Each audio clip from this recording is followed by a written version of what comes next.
Where is my face? There it is. There's my face. Surprise, mother.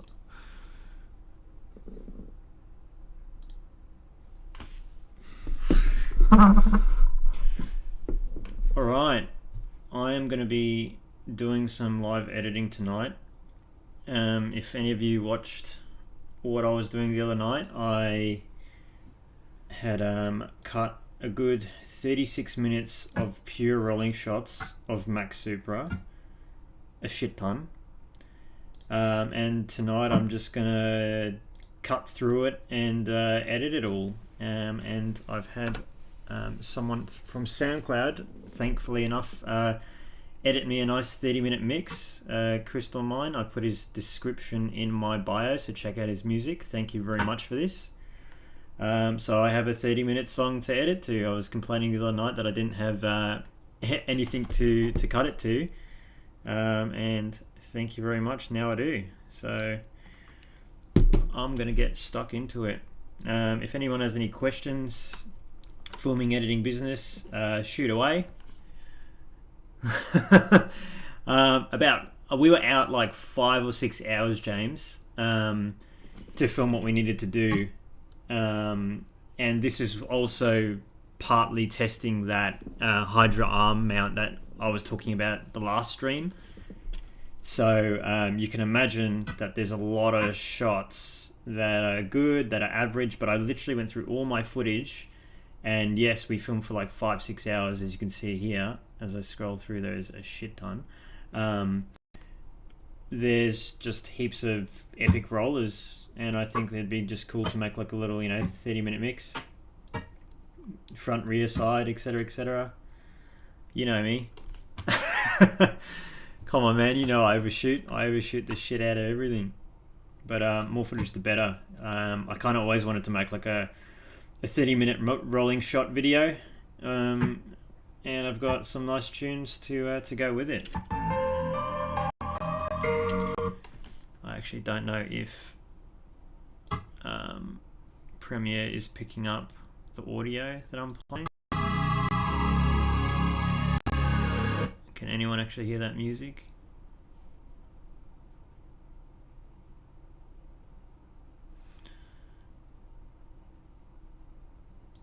You know what, James? I'll tell you exactly how much footage we filmed with that car that night. I'll open it up right now.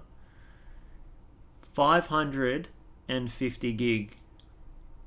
There's your answer. All Animus, mate. All Animus. Cool. Might turn the music down a bit. Hey, Crystal Mine, how you going? Thank you for the music. I'm looking forward to piecing this together. Let's see how long 30 minutes takes me to cut together, and then I've got to color grade it. Let's increase this by, what's it on now? -11. Let's go to, that should be alright. Hey Marty, how you going?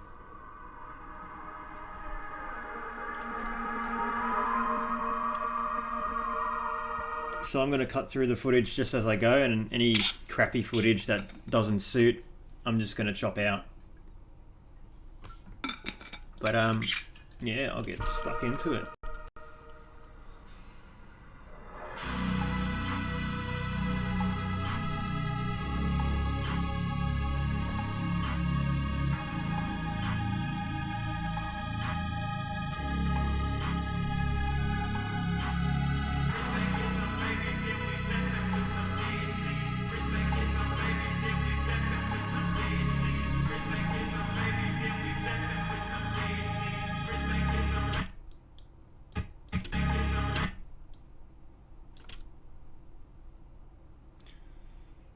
I usually like to open this up bigger so you can actually see when the beats drop and particular notes.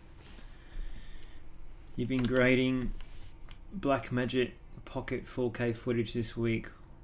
Why the heck aren't we shooting on them? They're so nutty.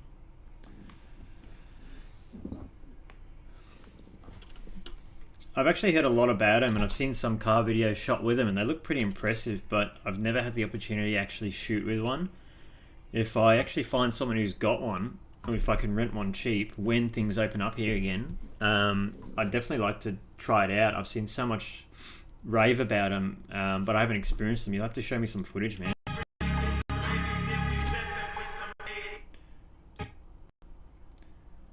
Change this to editing because it lags a lot less. If anyone uses Premiere and you edit in the assembly mode, it's a bad idea. It actually does lag your PC when you're chopping and changing. It's actually better to edit in the editing section. You'll find that because it hasn't loaded any of the clips on the side here, etc, etc, it definitely works for me, so it might work for you.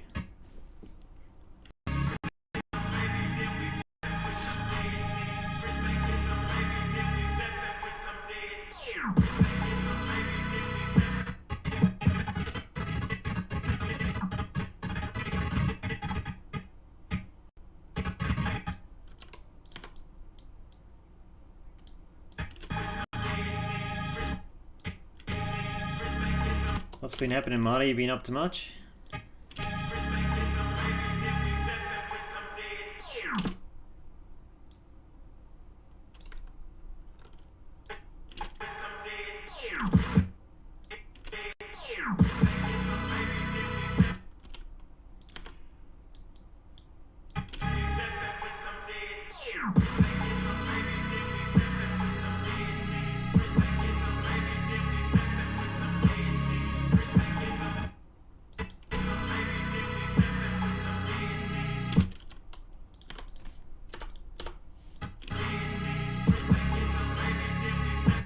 She's a little choppy tonight.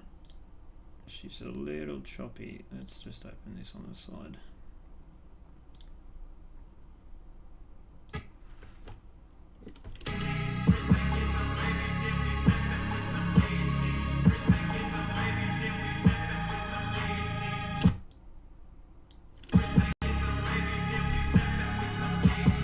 So there's going to be a bit of junk footage in here, but I'm literally just going to go through it all because why not, and just see what I can make of it. But I reckon I might actually trim this down to like 20 minutes.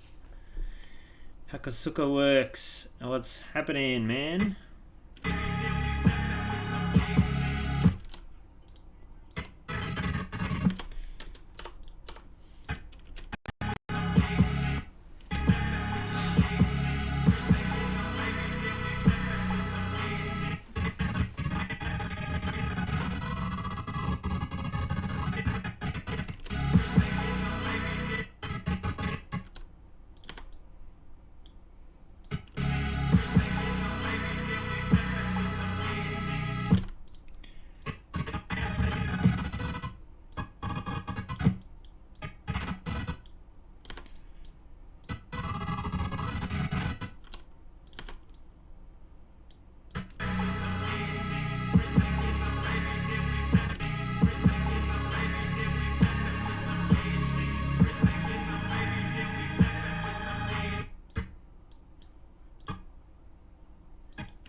Light so that can go.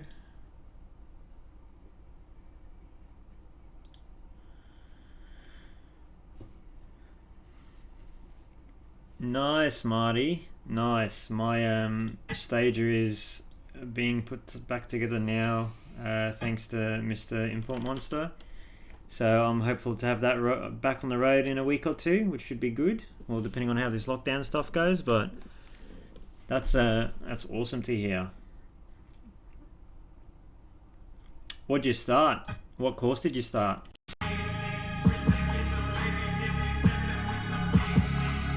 This looks like the same clip. Sure is.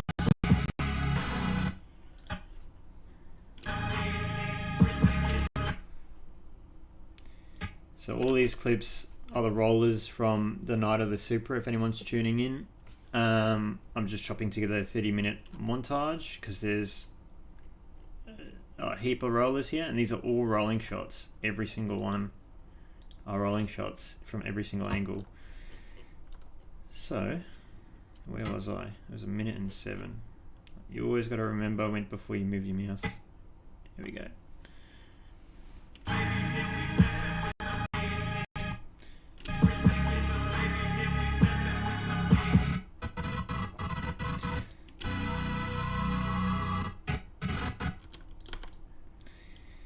Building design, that's epic. About time you did something a lot bigger than cars, even though cars is still pretty cool, but you do pretty epic with that, man. I mean, all the car stuff you've done is insane. Even the stuff you made for me, oh, I love it, man. I still need to get some extra parts of you because it's kind of fallen apart a bit, but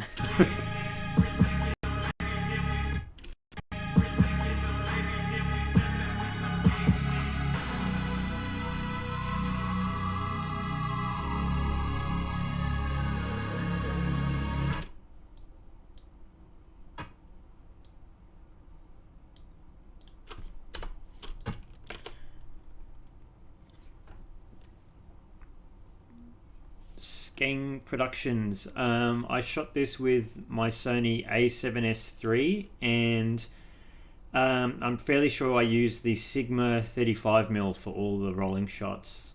Sometimes I use this, and sometimes I use the 35mm, and sometimes I'll use the 24 to 70 Sony G Master.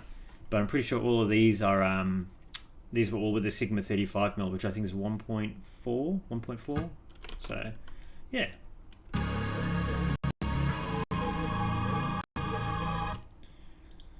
After all this lockdown is over, Hakosaka, we'll have to go to Hot Dog Hustle and grab a feed, I think.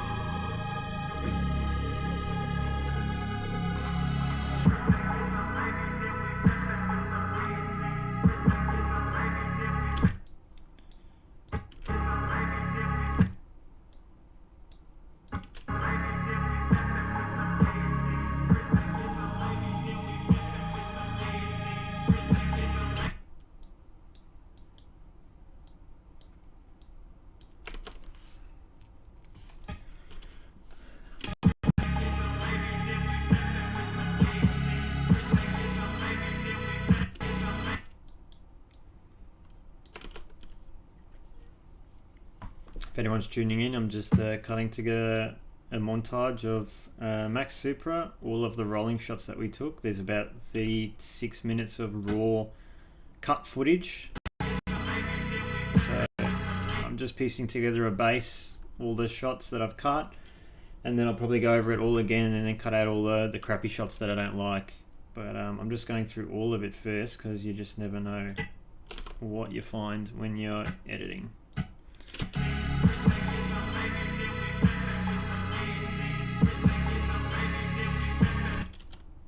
So that's a bit off.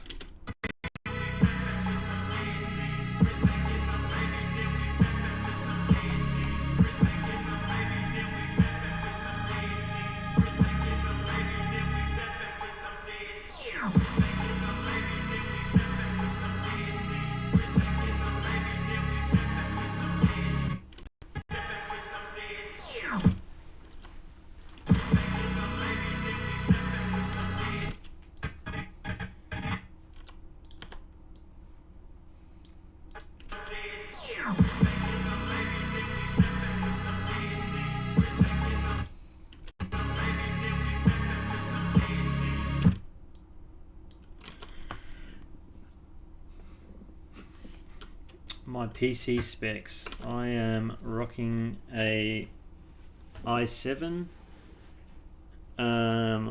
You're testing my memory, RedX. I've got rocking an i7. I'll just pull up my system settings. That might be a great idea.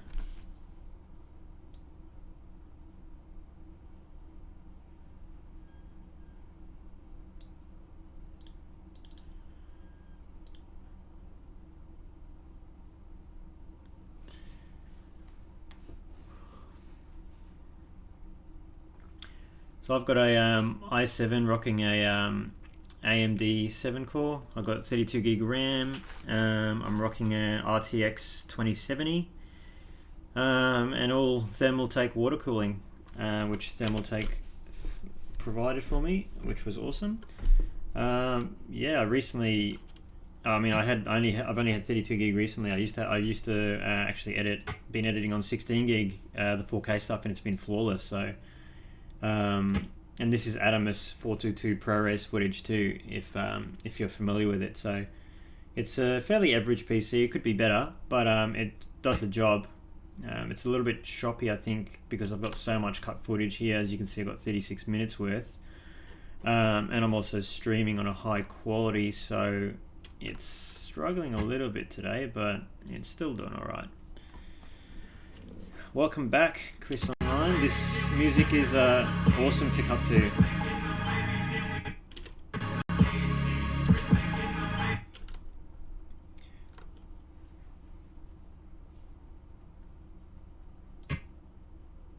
Christo Visuals, what's happening?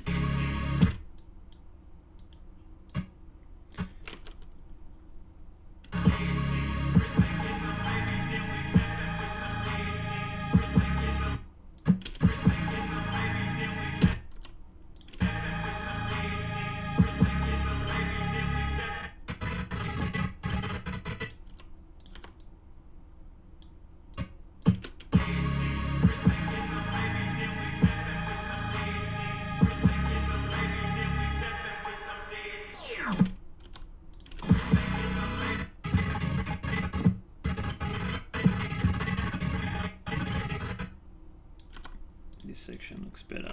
It's a bit underexposed, but I can bring that up. This one's a bit overexposed.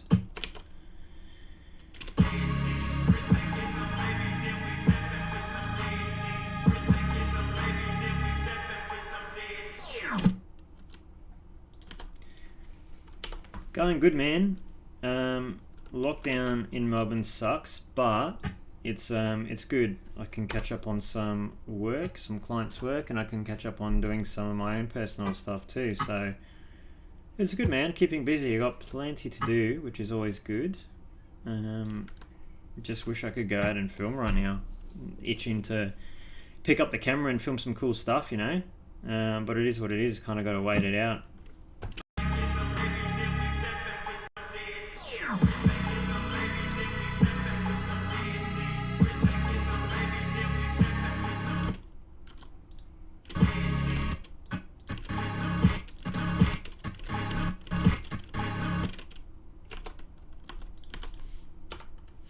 Oops. Accidentally push end, take me to the other side of the planet. Lose where I was.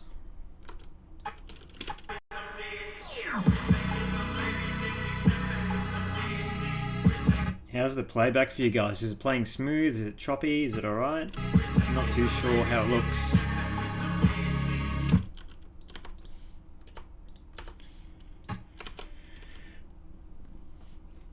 Yeah, some car meets again would be awesome. I'm dying to take the Skyline out. I haven't driven it in months. Would be nice.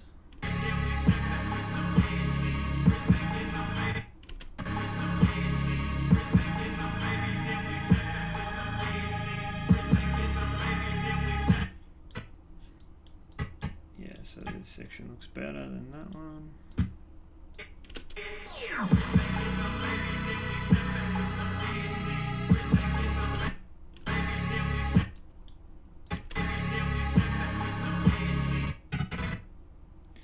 Why did I cut it there? Because he lane changed.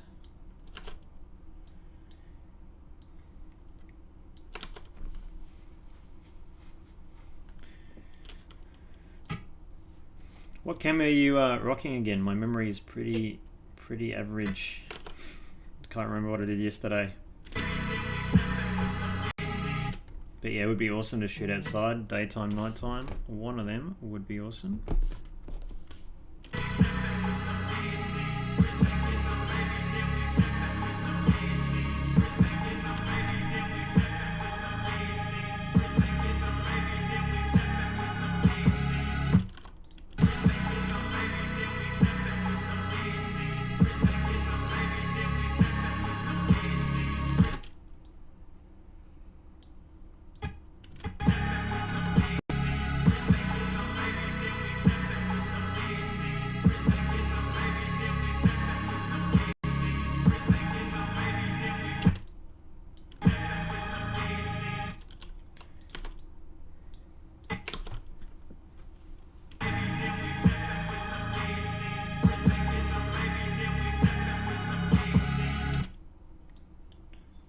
yes, the good old 6000. Awesome camera for what it is. Packs a pretty good punch.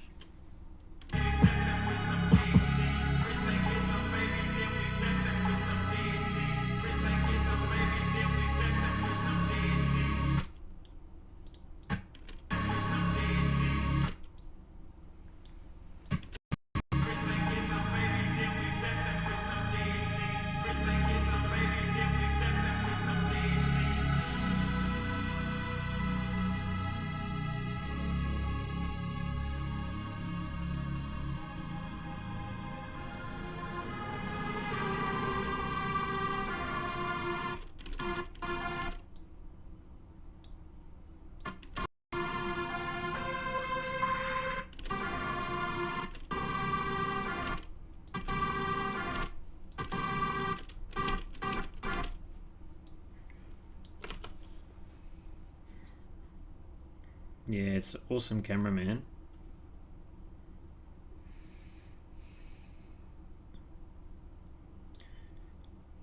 Not long to go, hopefully.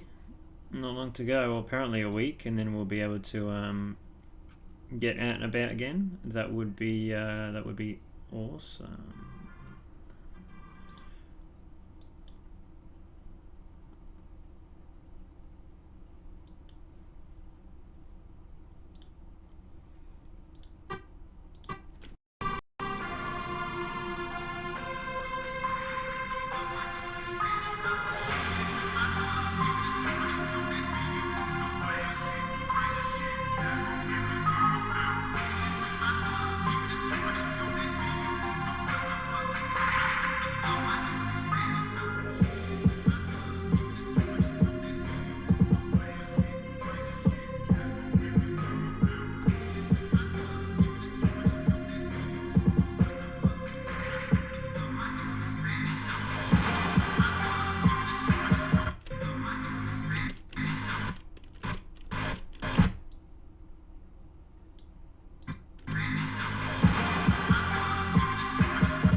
Yeah, hopefully.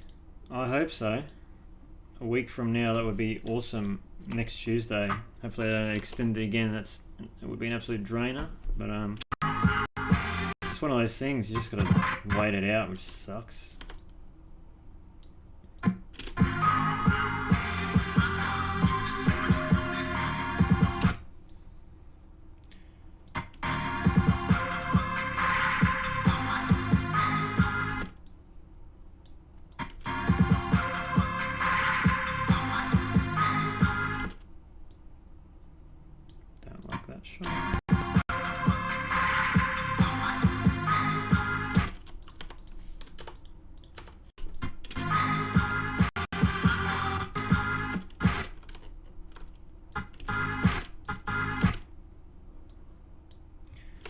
Always like cutting the music to a T. Like, I hate not having it exactly on the beat where it should be. Some videos I've seen are like, you know, slightly off, slightly after. I love making it like spot on, so every cut is exactly to the beat, so it just sounds really, really good.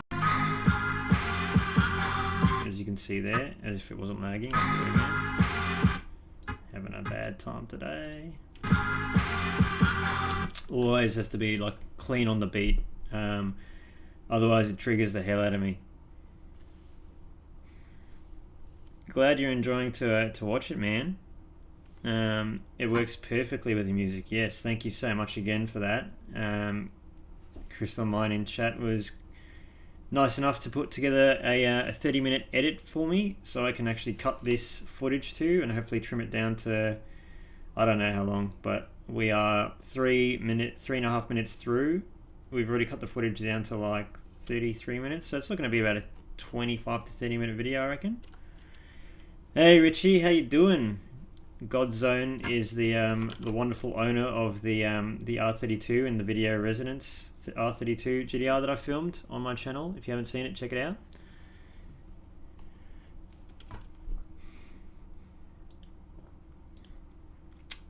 Christo, I actually saw someone recently show me some free version of Photoshop and Lightroom that you can actually use online. I've forgotten what it was called, but for people who don't have it, you actually can use this program, and it literally is like Photoshop and Lightroom online. I can't remember the life of me what it is. If you inbox me on Instagram, I will ask my friend and try to find out what it's called. But I couldn't believe it. It was pretty similar. It has some limitations, of course, because it's not the actual program. But yeah. Ethereal Media, how you doing, man? And Mac, nice nugget of a car. The owner is in the channel.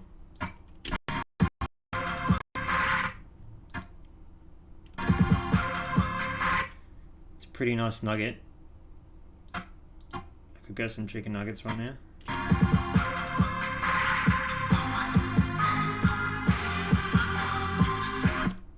Didn't like that. There we go.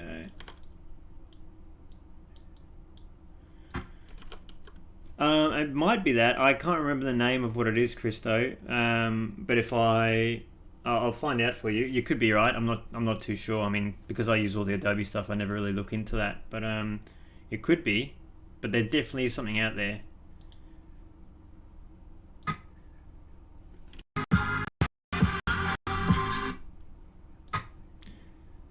Not sure what it's called, man. Not sure what it's called. I'd have to ask my mate.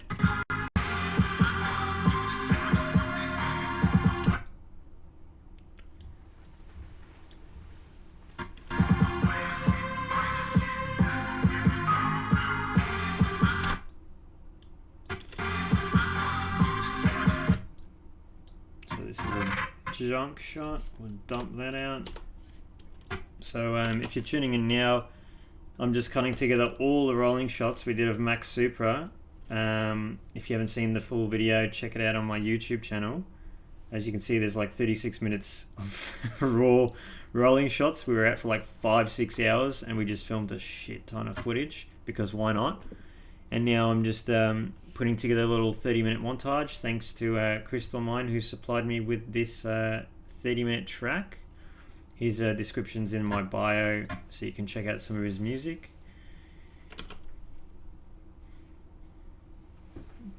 I'm new to this cinematic, and watching this kind of stream really helps. Yeah, if you have any questions, feel free to ask. Filming, editing, even business stuff, you know, just ask away, man. If it's your first time, you're new to it, you know, you got any questions, feel free to ask, man. I'm here to help.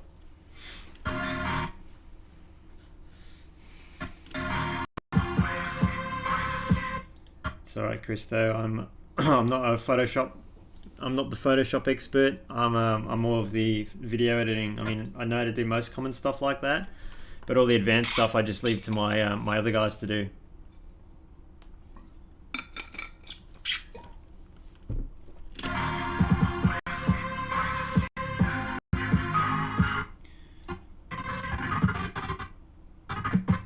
Shots are pretty average, blurry, crappy, so I'm going to get rid of this whole section.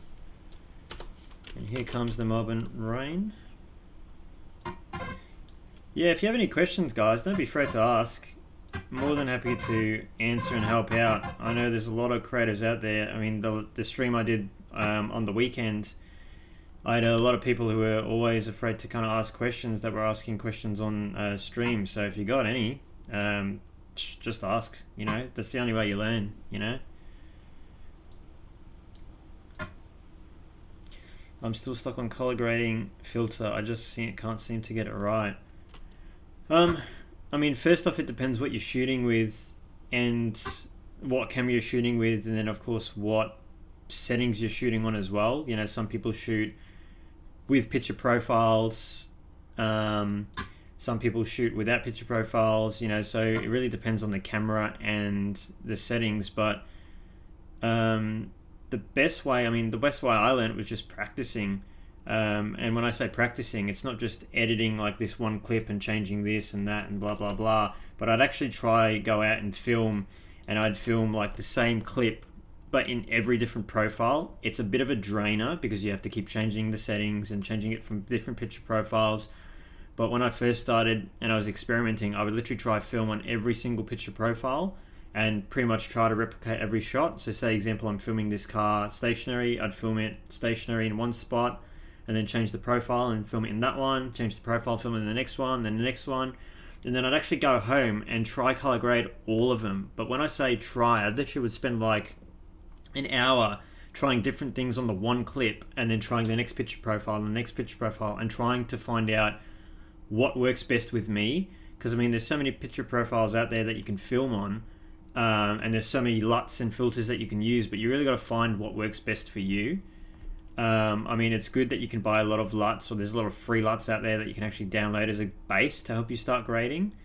But let me know what you're filming on ethereal media, and I'll be able to maybe help you out a bit further there as well. Linford, how you going? Thanks, man. Thank you very much. I love what I do and I wouldn't have it any other way.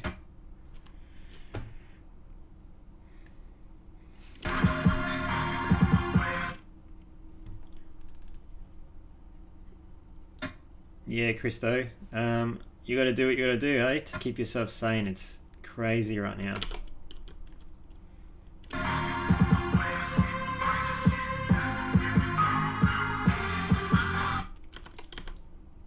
So that beginning part was a bit junk.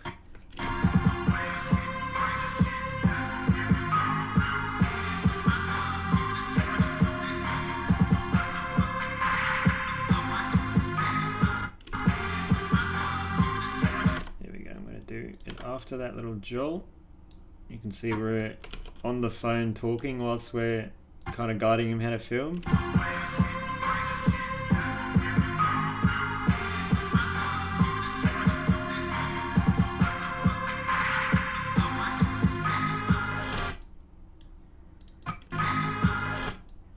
If you're wondering what I filmed this on, I filmed this with my Sony a7S III with a Sigma 35mm, and I'm actually using my Tilta Alien Hydra car mount, which is obviously getting me all these super stable shots, and I can comfortably sit in the car, and as you can see I'm talking to Mac on the phone.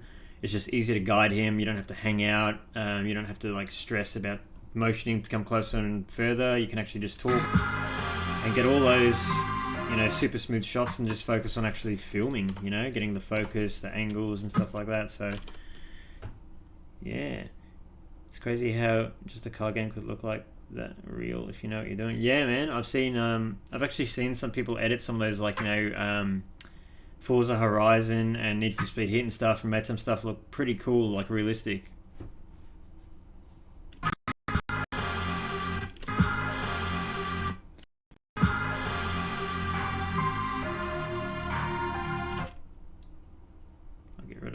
Is junk.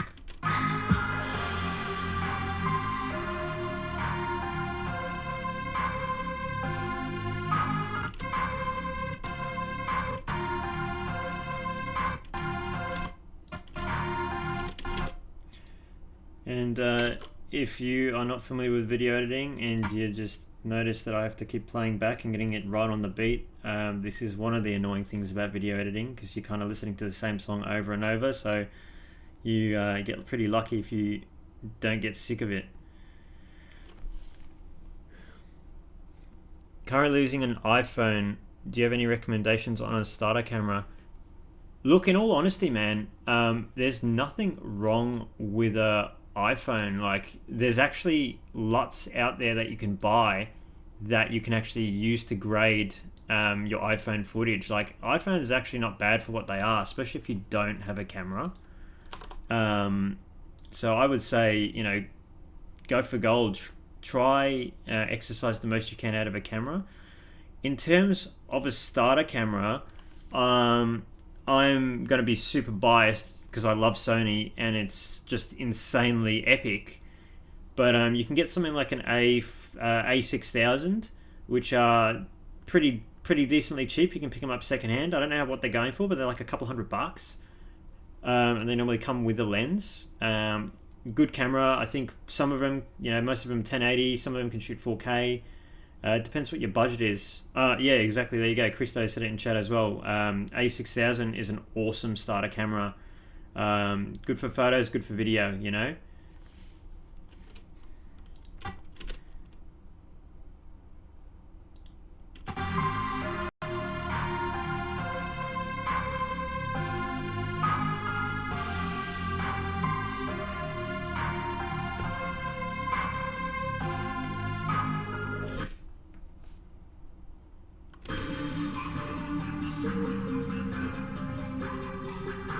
Cool long roller, which I think I kept stable long enough until the gimbal kind of went a bit spastic.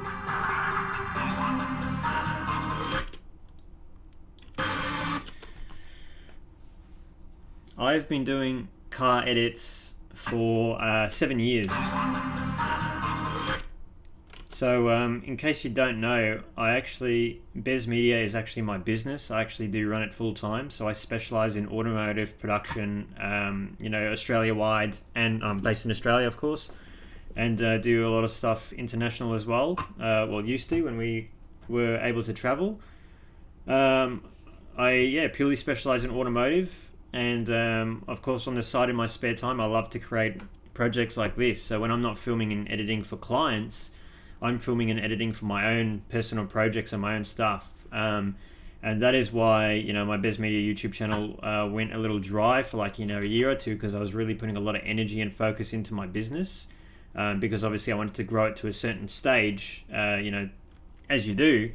So I had to dedicate more time doing that as opposed to all this fun stuff. But now that things have grown a lot, I've been able to regulate stuff. I've got more people working for me. It's really allowed me to enjoy myself again and make all this cool stuff.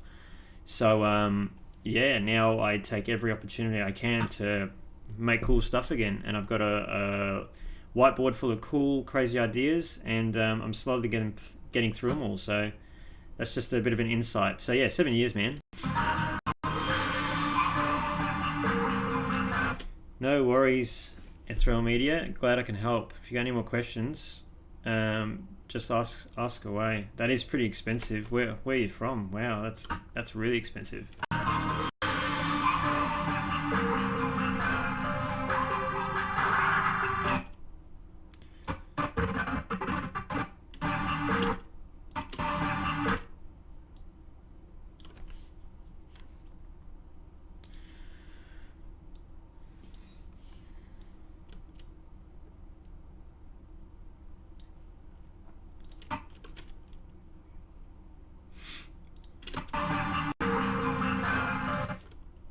Making progress. We've been streaming for 40 minutes and we're 4 minutes in, so don't think I'm going to get this completely done on a stream.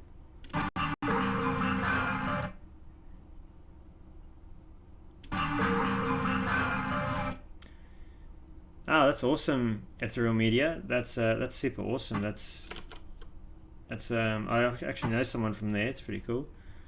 Reckless Panda, thank you very much. That's awesome, man. Thanks for the tip. Really appreciate it. I'm glad it helped, man. Thank you very much. If I can ever help with anything else, just ask away, man. Always happy to help. Always happy to answer questions. I love helping other creatives grow and do this. I'd love to meet more people that do automotive. I'd love to get more people who love automotive and want to do it. A lot of people, obviously, like I said, are scared to ask or scared to learn. Ask away, man. I've been through it all. I've got 7 years of experience of doing nothing but this. So, if you got any questions, ask away. But thank you very much, man. Really appreciate it.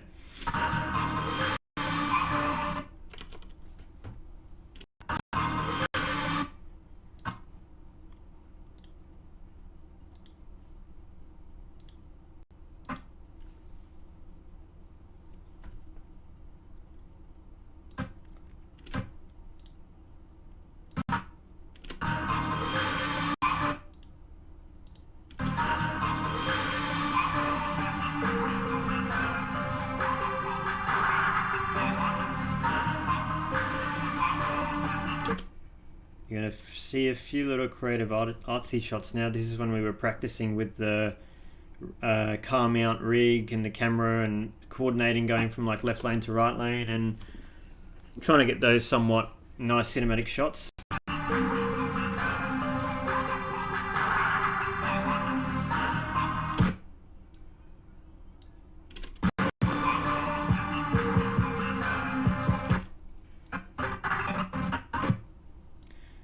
So it's a double up.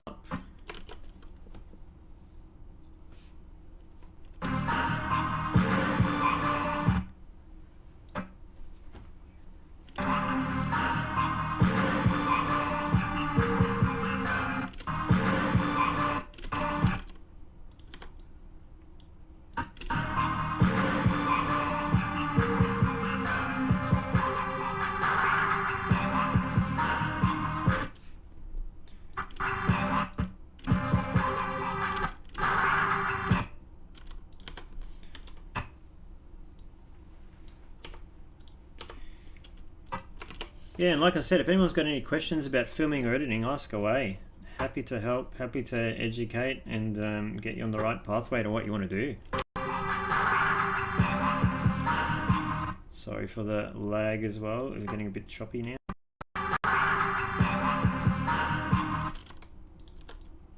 So that beginning part of that clip was a bit junk, so I'll cut it off.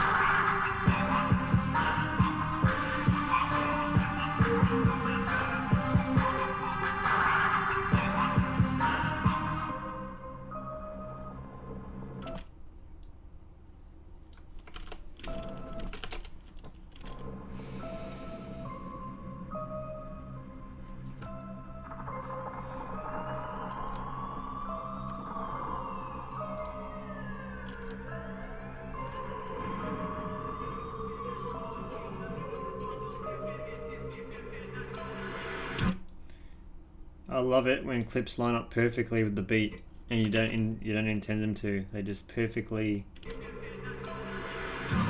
go to the next clip and it's perfectly cut.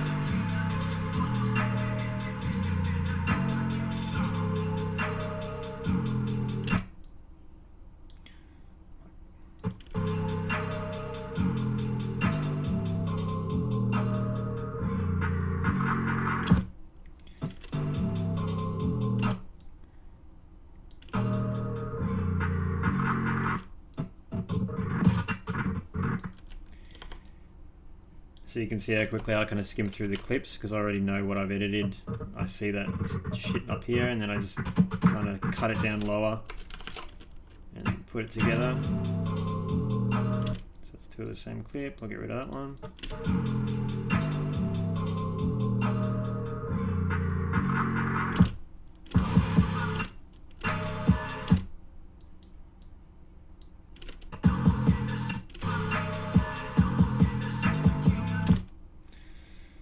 Cool clip, but it's blurry as hell and I can't use that.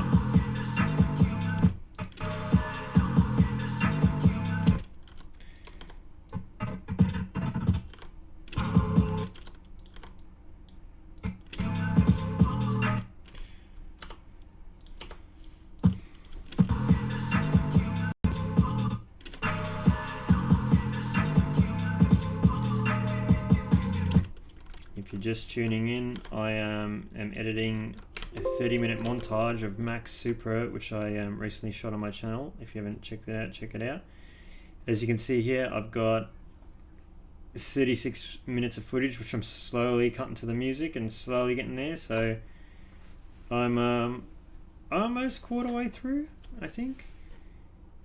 Hey Kimo, welcome back. How you going?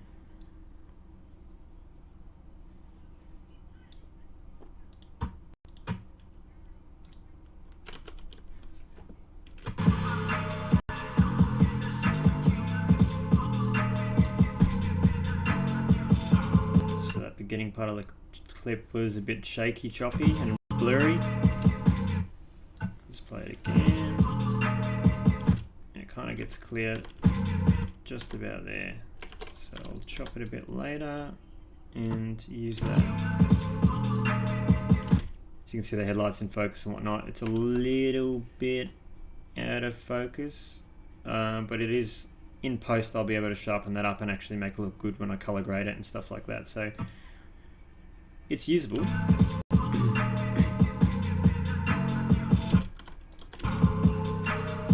And you see I just cut it to a beat there in case I don't want it to go any further, in case this stuff happened. It kind of goes a bit up and down and choppy.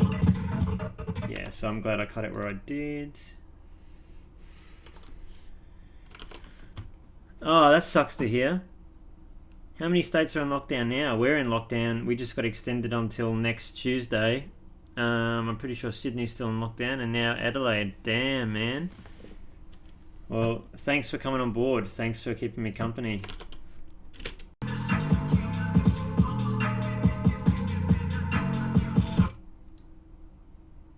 It's so weird. I keep pausing my music to talk to chat. I think because I'm used to always having, you know, talking in Discord and stuff like that and talking over people. So forgive me if I keep pausing it and you keep having to stop watching the edit. Yeah, Crystal Mine, I'm pretty well known for doing same day turnarounds for my client. So I'm really quick at editing. I do a lot of pre-planning, which allows me to smash a whole video together. And even one day on stream, I think I'm going to put together a client's video in person, and you'll quickly see how quick I put it together. Quickly see how quick I put it together. Good English, Bez. Yeah, but I think I timed myself in a recent client's project. It took me like an hour, and I pieced together, graded and everything, and finished this this full-blown 2-minute video. So really excited to show you guys me doing that one day. Should be pretty good.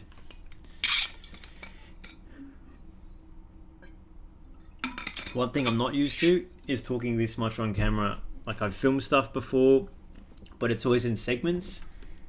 But doing it for this long, like 3 hours the other night, my mouth was going dry. I was like running out of water. I was like coughing and stuff. I'm not used to it.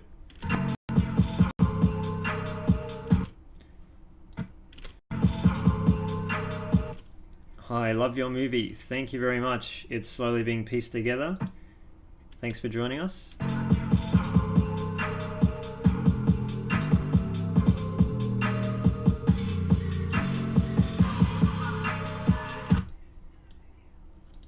Yeah, it's just something I've always been good at. I don't know, just the editing stage and just having a vision in my head of how I want it to look. I've just always been able to piece things together stupid quick, and in most cases, normally the first draft my clients love, and it's just amazing to hear, you know. It's normally a few little tweaks after that, and it's a finished video. So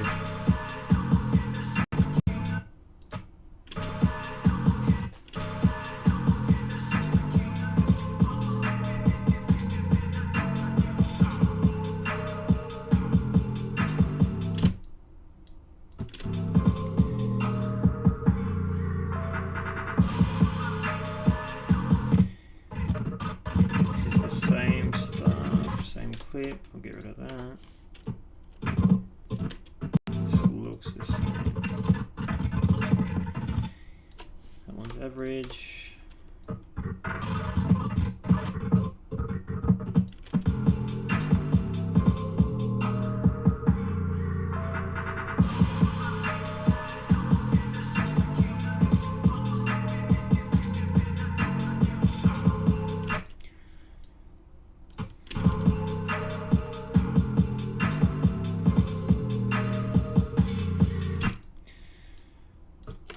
This is also a really super basic edit. Like, I've already cut the clips in no particular order. Pretty much just cut them in the order that I filmed, and I'm literally just piecing them together. So this is, you know, pretty super basic. I'd love to show you guys an actual project that I film or have filmed. I've actually got a list of things that I've filmed in the past that I've been meaning to repurpose and actually make like a little short 1-minute video to post on YouTube. So I actually might do something like that live later this week.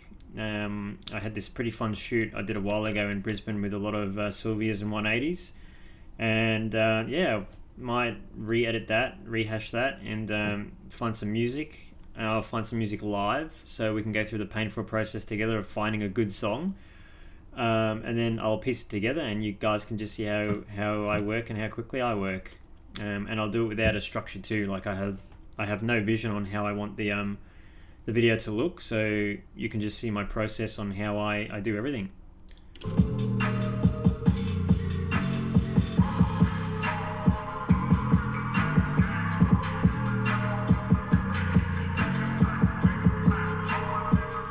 This is a super long rolling clip, so it might be completely usable.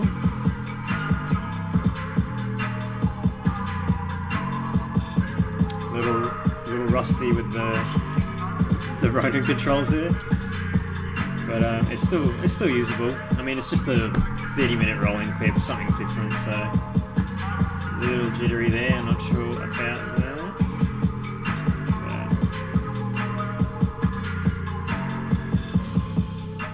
Yeah, man, the RS2 is insanely stable, and this is even without using the super smooth mode.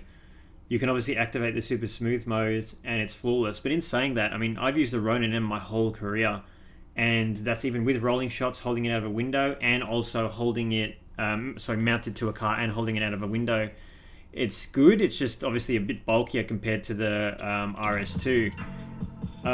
If you are having problems, what's wrong? The motors kept failing from the passenger window.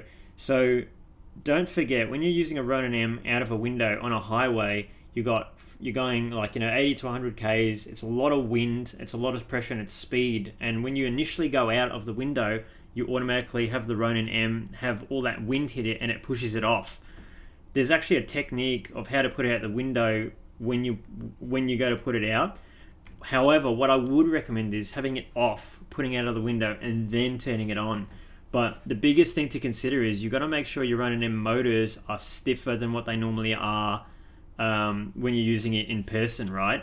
Like when you're using it in person, I mean, you can auto-tune it and the average settings are like, 30 to 40 stiffness. Like with the Ronin M hanging out the window, you want to be like anywhere between 45 to 60 stiffness. If it's not stiff, it's going to go floppy. So as soon as you put it out the window, forget about it, So it is a little bit of technique as well when putting it out the window. But then also you got to make sure that your Ronin M motors are stiff enough to handle the wind, because remember, it's a lot of wind that's hitting it.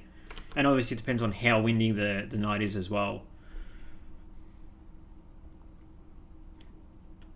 And if you have any problems with your Ronin M, I've been through every single problem you possibly could have. So if you have any questions, let me know. The biggest issue is that battery, where the battery is, below the battery, there's this little wire that goes into the unit. That is prone for getting kinked inside and damaged. So if you ever have the issue where your Ronin just suddenly goes floppy and turns off, or starts spinning spastically, it's because of that wire. It's actually crimped inside.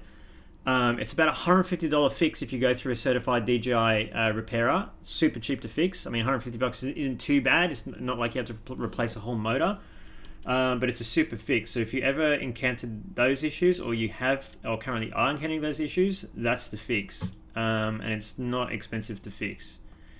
What's happening? How's the cinematics? I'm just cutting together this 30-minute montage. I had someone from SoundCloud, Crystal Mine, in chat, who thankfully cut together a nice 30-minute mix for me to use.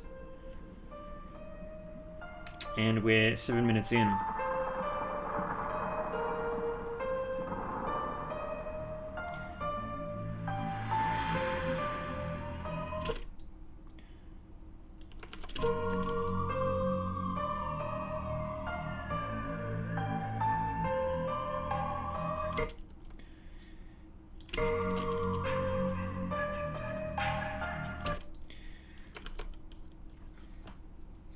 You just install PPF on your phone.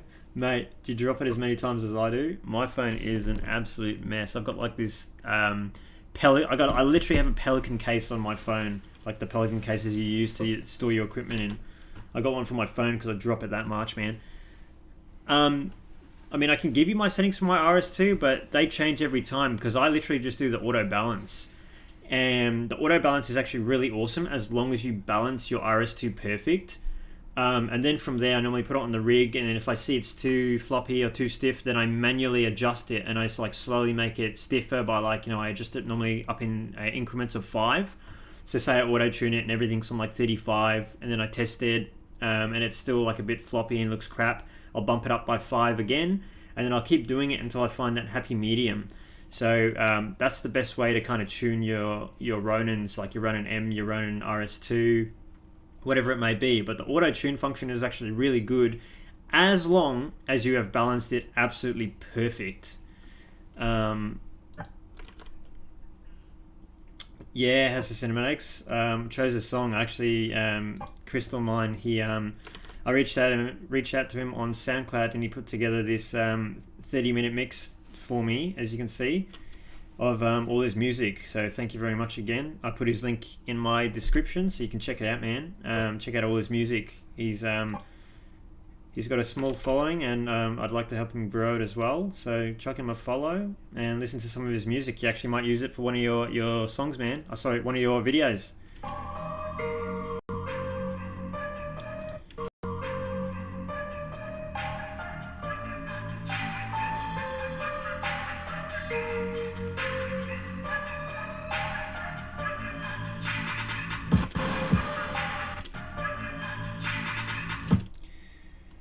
Yeah, Reckless Panda. My Ronin M I've had since brand new. I can't remember when they came out. Like, we're talking like maybe 2016, 2017. That's how long I've had it for as well.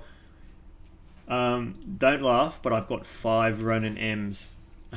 Don't ask why I have so many. I just have an addiction for them, and I picked a lot of them up cheap, secondhand. Some of them were a bit busted, but I got them fixed cheap. But I'm actually planning on starting a film school, because I really want to help people out. I can obviously teach the whole internet as much as I can doing these live streams, but there's only so much I can show and demonstrate behind a computer screen. Whereas opposed to if I'm actually seeing you guys in person and I've got all these Ronins for everyone to use, and you bring your own camera, then I can actually teach you some things in person and techniques and stuff that I'm pretty much telling you now, but more in depth.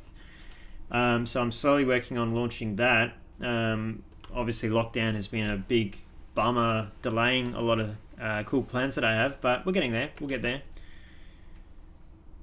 I was next door over the Platinum one today and thought PPF would just have to be the same or better, so I've decided to give it a crack. PPF. Oh, that's sick, man. I've got a PPF my phone. Yeah, it has the cinematics. If you want to use anything, reach out to him. He's an awesome dude. He'd definitely probably let you use it for some of your videos. So check it out.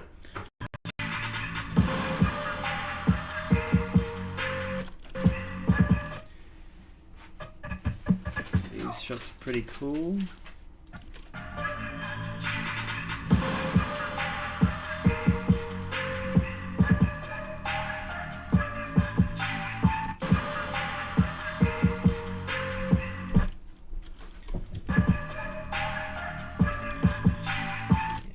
Up and down there, I'll skip that.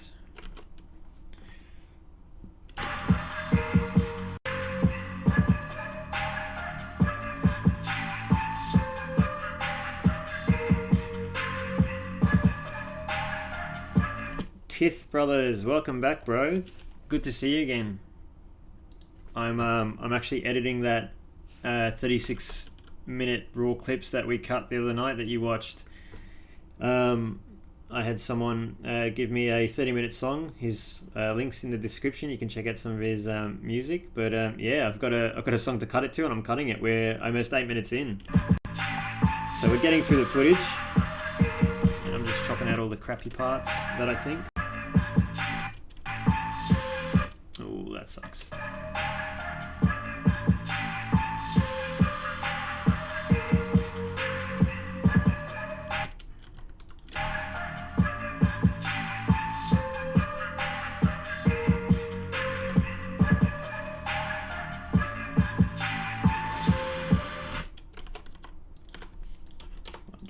There.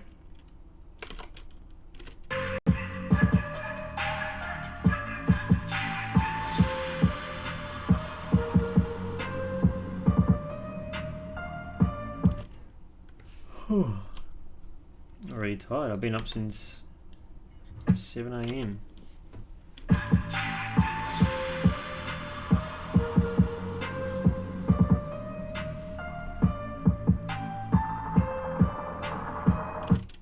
So if you're just tuning in now, I'm slowly cutting together raw footage that I cut on my last stream of Max Supra. We're like between quarter to halfway through. I'm cutting it to some music. Thank you to Crystal Mine, whose this link is in the description. So he's kind enough to put together a 30-minute montage for me, which is very nice of him, because I know how much putting together 30 minutes worth of music would be. It would be an absolute drainer. But thank you so much, man, again. And we're slowly getting through it.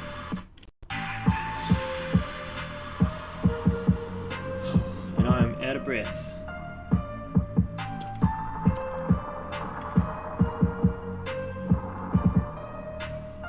This is a place we weren't supposed to turn, but we accidentally turned out into tram tracks. As you can see, there's no road.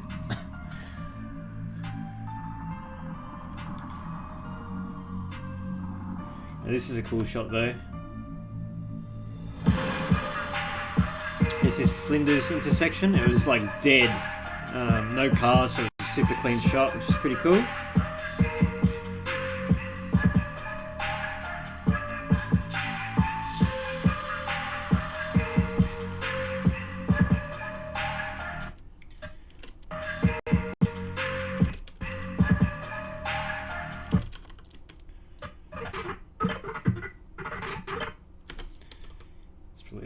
Boring, that shot.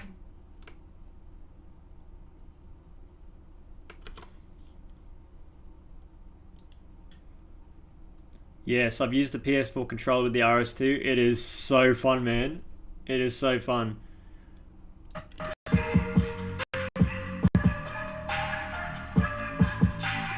I really do like using the force mobile feedback thing, but the thing is, like, it's so sensitive, so you move it a little bit and it can really jolt a bit. Yeah, but it's so fun to use. It's like playing a video game RL, man.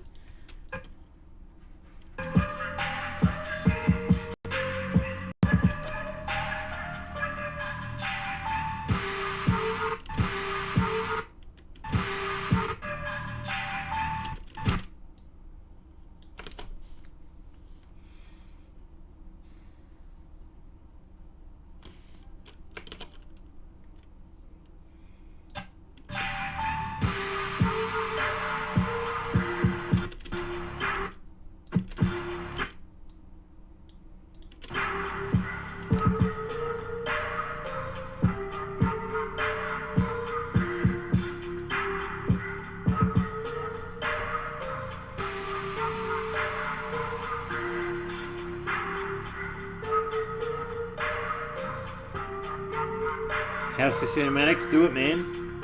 Do it. Why not? If you're stuck in lockdown like I am, you've got all the time in the world.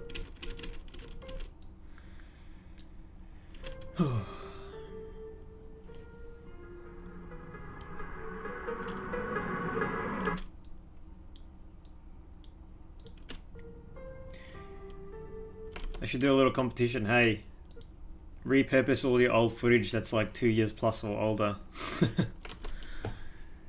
Or we should just trade, give each other each other's footage and try make something. Except the only downside to that is you'd be waiting days for me to upload my footage.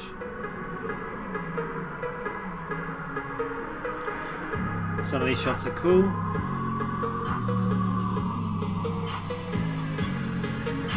Can't really see the car.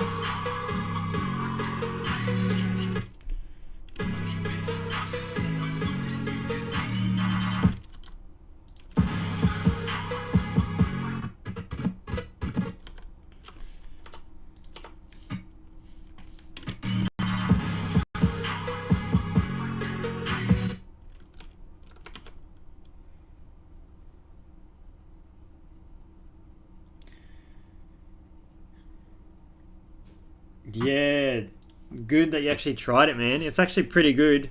Once you get used to the grading aspect of it, DaVinci is epic, man. Like, I've got it scheduled in my calendar this week to actually lock out a few nights to play with it and keep practicing with it.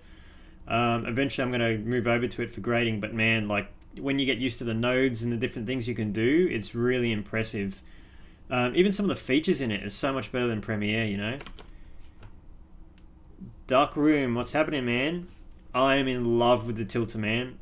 When I shot this Supra video, we were out for like 5-6 hours. It was literally bolted on the car for a total of 6 hours. Absolutely flawless. If you're just tuning in now, on my last stream, I cut together 36 minutes of footage of just nothing but rollers. So I'm cutting together a 30-minute montage of all the rolling shots. So that's what I'm doing right now, and it's all used on the tilter, and I'm loving it, man. Yeah, man, Resolve's awesome. I'm still like half using Premiere, half using Resolve. But yeah, slowly we'll transition over.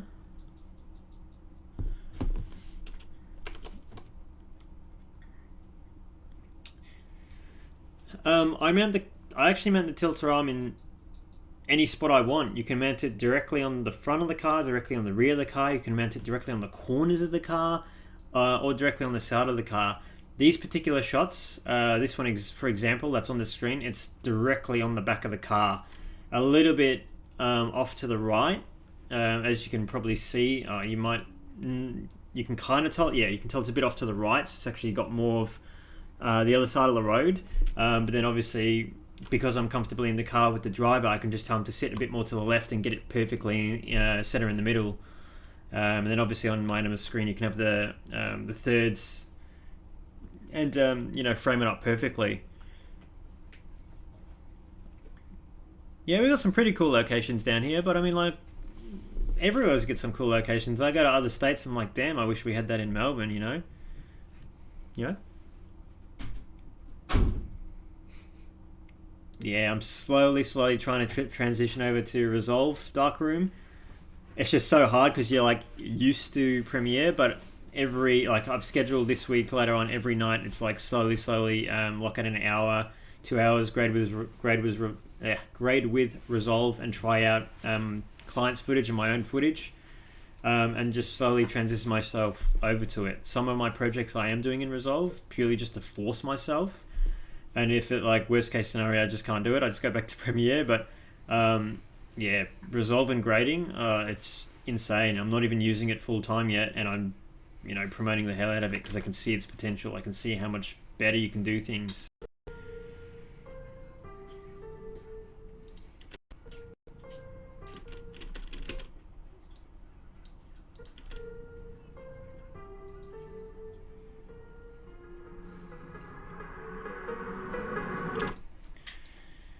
Yeah, the Animus Ninja V is awesome, man. I've got the Ninja V and then I've got the Ninja Flame. And you can imagine the Ninja V is so much nicer to use because it's heaps lighter than the Ninja Flame. It's a massive weight difference. I think it's almost like half the weight. But yeah, it's awesome. After Effects. No, I only ever use After Effects really just for effects and tracking and all that type of stuff. I never used it to grade or any of that other stuff. I actually used to know someone who edited their whole video in After Effects, and I was like, what the hell? Like, I didn't think that was logical to do, but I actually saw some people actually edit their whole video in After Effects. Not for me, but pretty cool.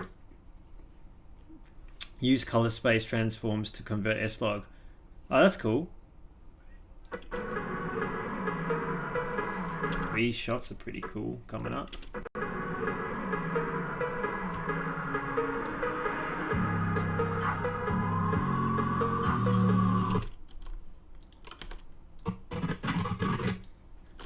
That's the same shot twice.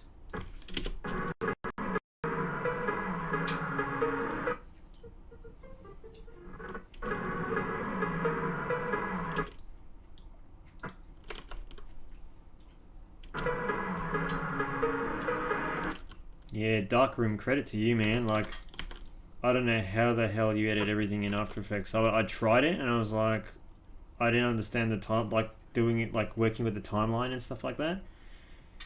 Completely different to Premiere, but yeah, definitely. Oh yeah, if you prefer to over Premiere, then yeah, fair enough, man. I like tried it out and I was like, nope, I'm gonna stick Premiere.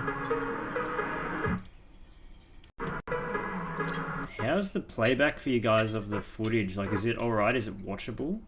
Is it laggy or anything? Does it play smoothly?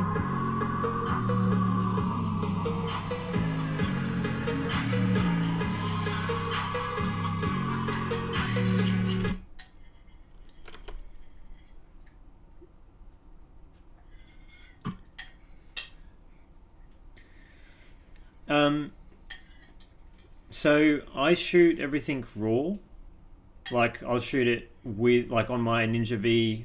But you can install LUTs on it. Yeah, so you can preload your LUTs on it and you can, like, layer it over it. But you can choose whether it records with the LUT applied or without it applied. I record it without applied, and I just have it on as a reference to, you know, properly expose and get the scenes right. But I never film with it actually applied, which you can do. Obviously, it's better to film without it applied and just have it over there as a reference tilth.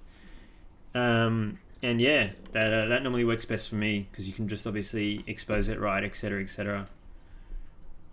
Cool. Good to hear it's working fine. Thank you very much. Last time I filmed rollers, a Karen tried to report us to the police by filming us while she was driving and almost hit the Mark IV Supra rear bumper off. I've experienced that a few times. But yeah, I've experienced that a few times. It's a lot different now with the car mount. People just look at you and think it's being, you know, obviously professionally done, which it is. Yeah, ProRes RAW doesn't work in Resolve, just so you know. Well, I was thinking I updated the Animus so I could film in ProRes RAW, but then I saw the amount of record time I could get with it with like a 1 terabyte, and I was like, F that, man. Like, nah.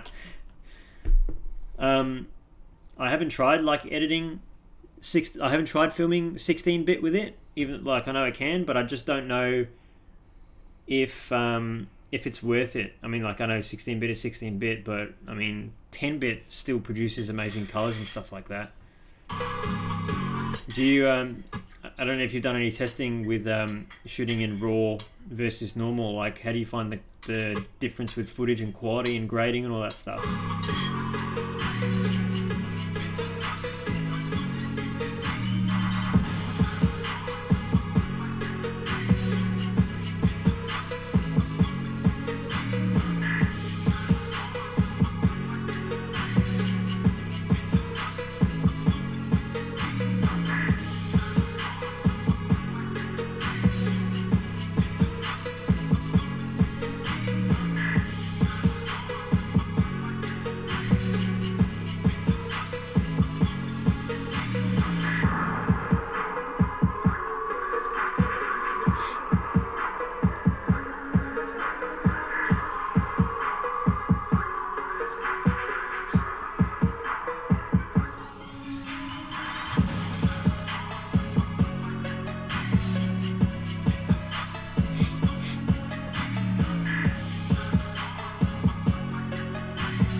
Must be getting to the halfway point of the footage because we're at the rears now. There, look at that. We've cut just under 11 minutes worth, and we've got just over half the footage left. So I actually might cut this down. This actually might be like a 20-minute instead of a 30-minute, but that's fine by me. Yeah, it looks like so. We have exactly just roughly 30 minutes. Half cut footage to music and half uncut. So I'm going to say a good another 5 minutes cut off. So I reckon it'll be about 25 minutes, it looks like. Yeah, I've only done up to 10-bit. I haven't tried anything else. But, I mean, 10-bit versus 8-bit, it's a world of difference. Like, that alone is just enough for me. I think it's plenty. Reckless Panda, honestly, I still use my A7 III. I swap between my A7 III that you have and my A7S III. I actually have my A7 III that lives next to me at all times. But I mean, like, it's awesome for photos and video, like swapping between, you know, photo and video. It's like a good all-rounder camera. I've really only been using the A7S III at night.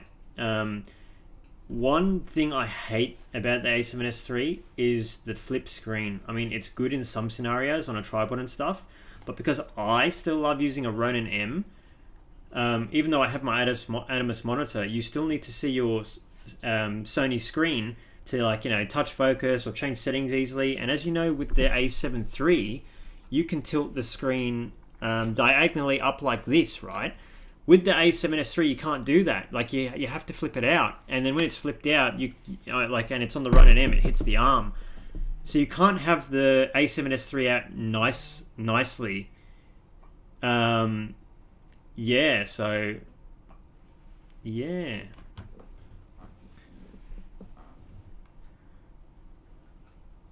I came from the Blackmagic 4K that had 12-bit. How did you find the Blackmagic 4K? I actually had one of my friends, James, in the chat earlier, and he mentioned about it, and he used it, and he's like, "Why aren't we using this?" So, rollers in the rain, you can just do. You can just do rollers in the rain. You just send it. I bag up your camera though. It's probably not ideal to film in the rain. It can be pretty hard, but yeah. Let me just. Jesus is our friend. Oh dear. I actually would love to try the Blackmagic 4K. I was saying after lockdown, I'm going to try find a mate who's got one, or even just try rent one myself, and just see how we go.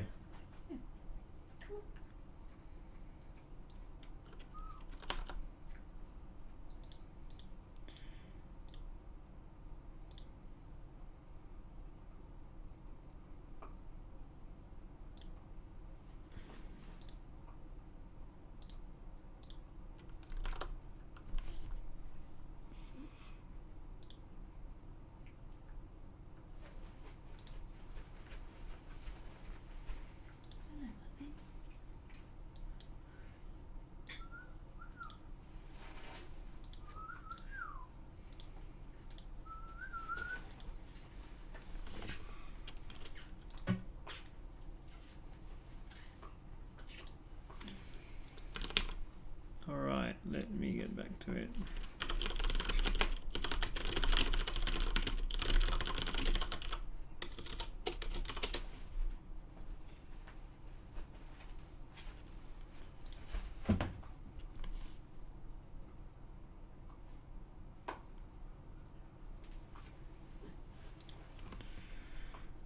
Yeah, I thought about red.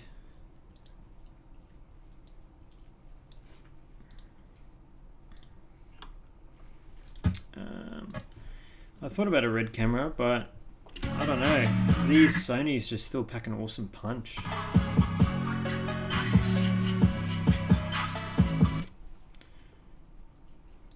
No, bedtime.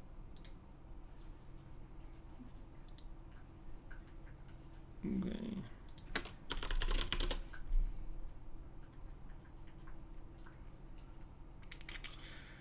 Okay, what do we have here?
What happened to Import Monster? What do you mean, what happened to Import Monster?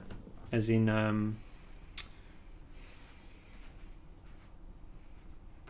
what happened to the business or working there?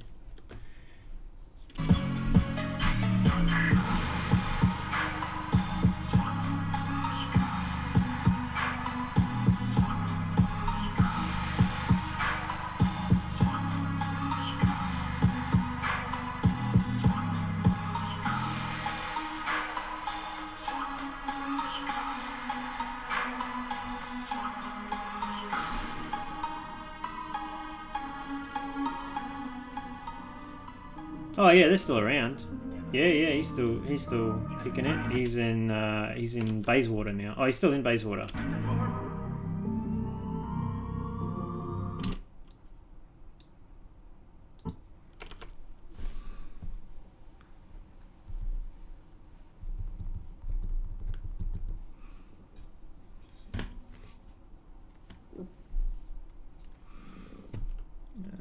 Okay.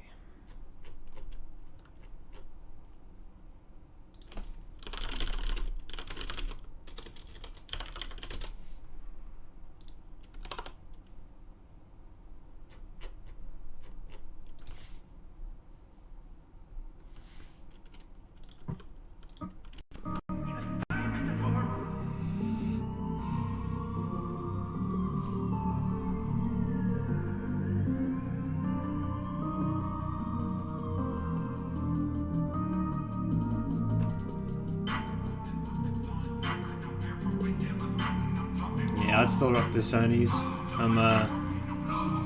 I just think they're epic for the price and what you can do.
Yeah, I'm all for Sony. I'm all for Sony. But I'd still love to try the Blackmagic Pocket 4K. I'd still love to see what it can produce, especially at night time. I think that's the biggest thing.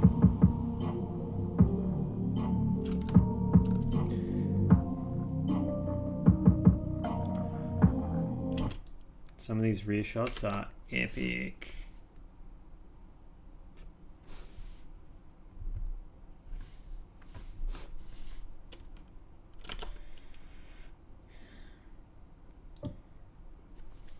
No autofocus. Ooh. Autofocus is super handy, especially if you're doing stuff like this.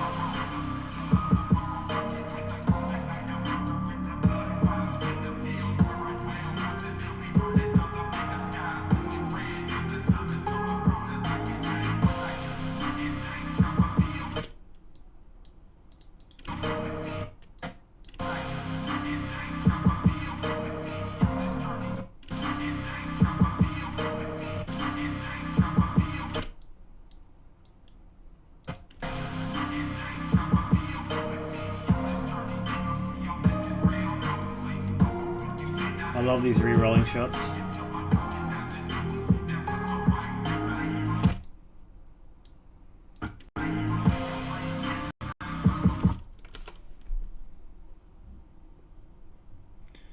Give me.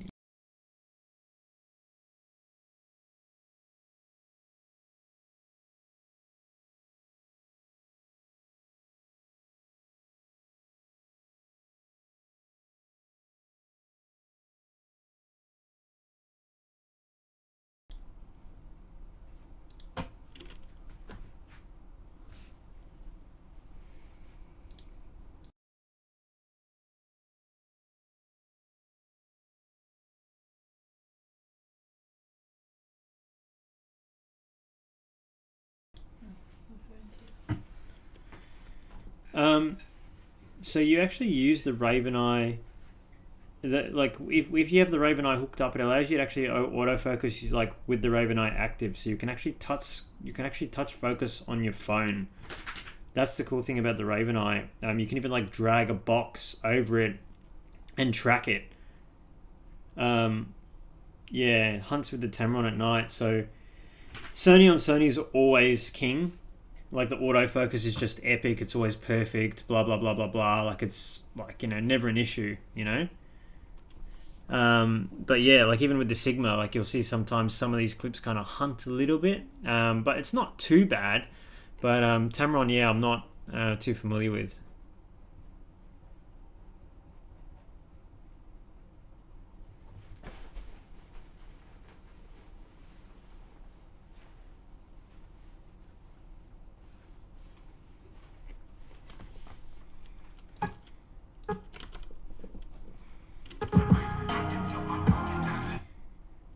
Yeah, how sick's the car, man?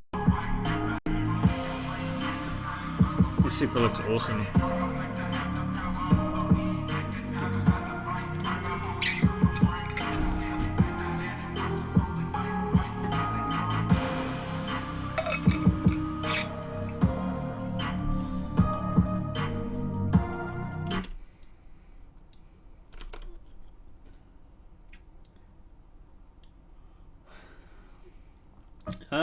I think it's always been able to do that, man. Like you've always been able to use the Raven Eye to focus. Well, as far as I've had it, it's always allowed me to, you know, focus when you've got it hooked up. Like, you know, you can, if you're using the phone app, you can like drag a box over someone, or you can like, you know, you never used it. It's always had it for me.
Yeah, it's to follow the subject, but it also keeps it in focus as well.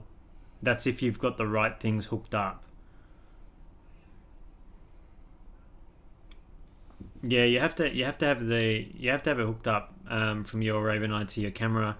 But I know it definitely works with the focus thing. It's always worked for me, and that's what I've used. And then I started using that monitor app that I told you about, and just using that instead. Because the issue I had was that obviously the the follow thing doesn't work as well. So it's easier to just manually follow the subject and then use that other app to touch focus.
when we can get out and about, darkroom, I'll yeah, I've got the expansion kit. When we can get out again, I'll we'll have to meet up. I'll have to show you like the whole rig setup and how I do it, and like the different variations of how I do it, because there's like 2 different ways that I like to film sometimes with the setup. See you, Reckless Panda. Thanks for joining in. Hopefully we'll have this done soon. I think I'd say another half an hour or less if I stop yapping.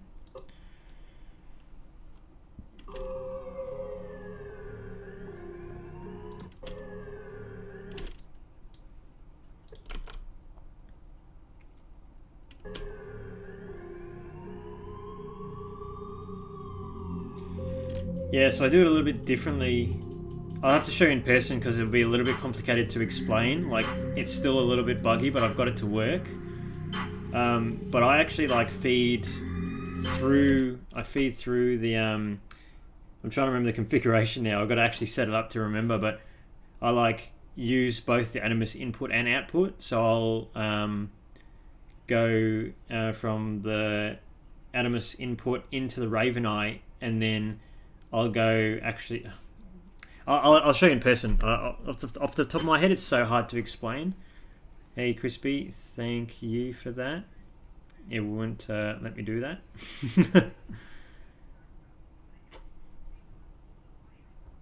Yeah, I'll definitely show you in person, man. It'll be super easy.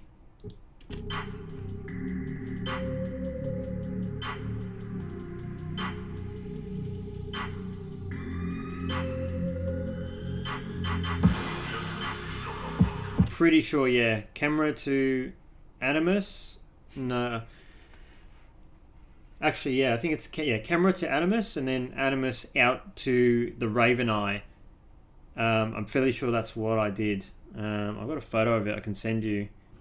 But yeah, it basically allowed me to do all that stuff, including the focus. I'll definitely show you in person because it's like it's a little tricky. And even if I tell you the settings to do it, and then what to set it to on the camera, sometimes it doesn't work and you have to kind of like trick it and turn it off and on and stuff like that. So it's like an in-person thing to show you how to get it to work. But we'll definitely link up and I'll help you set it up.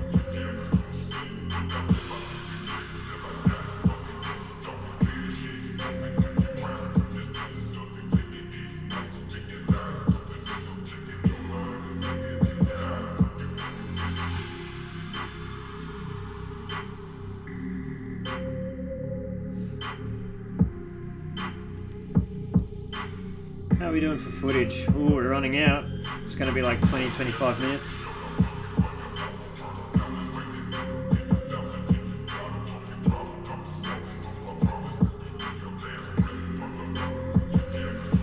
So all these re-rollers are my favourite. I think a lot of them just look sick.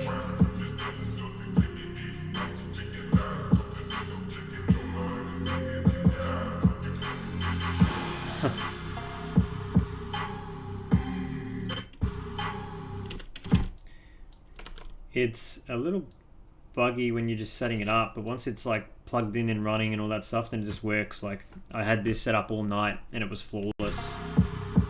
Like I said, the only issues that I had this night was it happened maybe like 2 or 3 times, but only when mounted on the front. One of the cables kept catching on the number plate, and obviously all that left to right, like what you just saw here, going like, you know, panning left to right. Eventually the cable kind of hooked on the number plate and then just like yanked the RS2 off balance, and then I just had to pull over and reset it. But apart from that, I had no technical issues in terms of like electronics and focusing and all that type of stuff. That was flawless all night.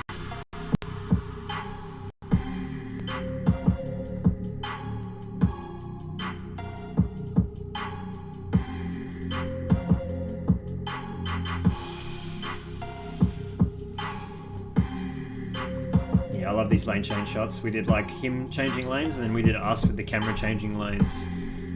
This was all like just practicing.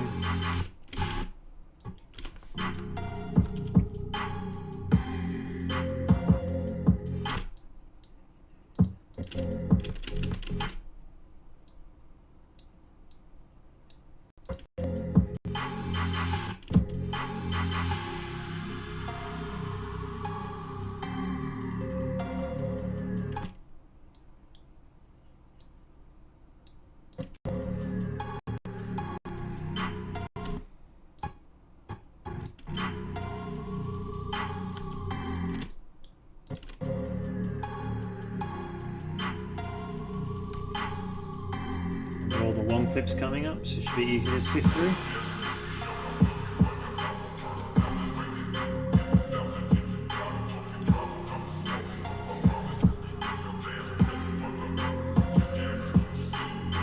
How sore do you guys get when editing? Like, how often do you actually get up? Every 4 hours?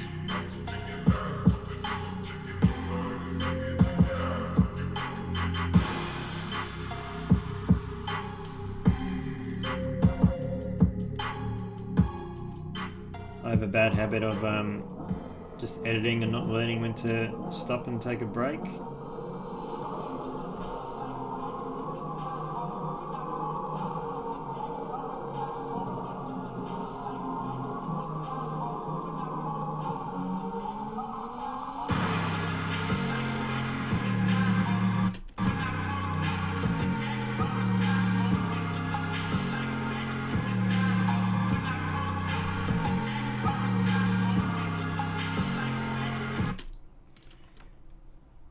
Sounds a little odd with the music there. I don't know if that's...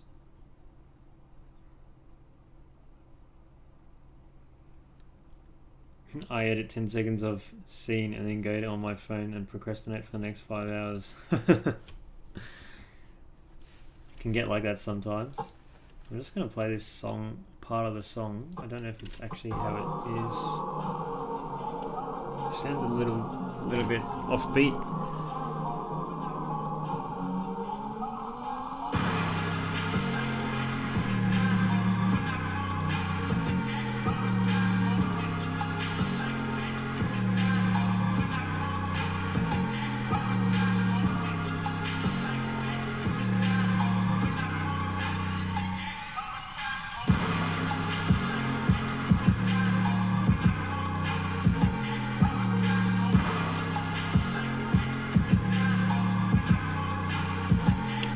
That section of the beat sounds a little odd. I don't know why. It doesn't seem like it flows as well as the other stuff. Just gonna listen to the rest. Maybe I'll cut that part out.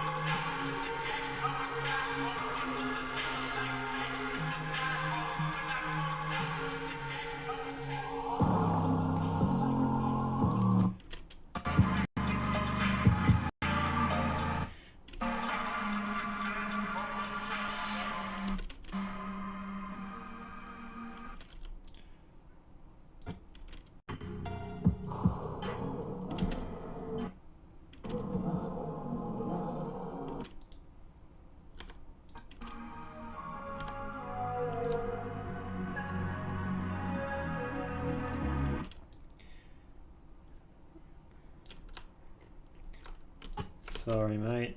I'm gonna cut that bit out. Just gonna do this so I can blend it.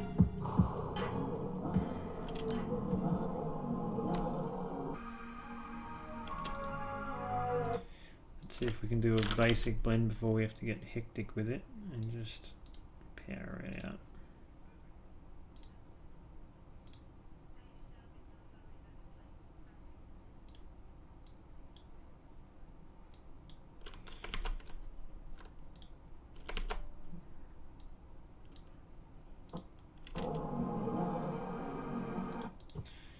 Just might work.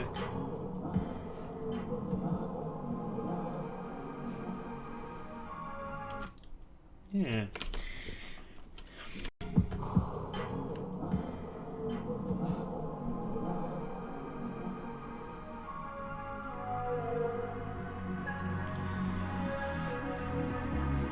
There's nothing more than sitting there thinking of all the time you wasted.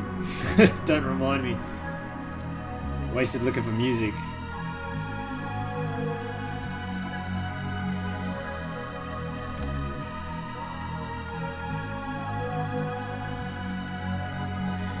All these shots are awesome.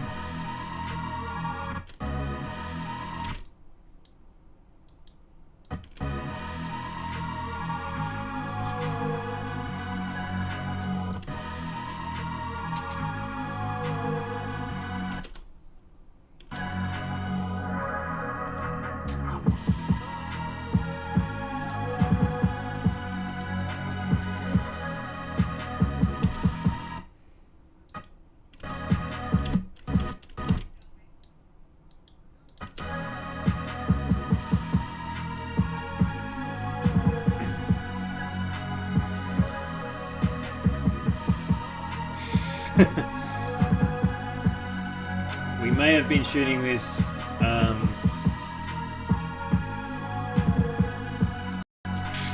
me a second. Experience a bit of turbulence.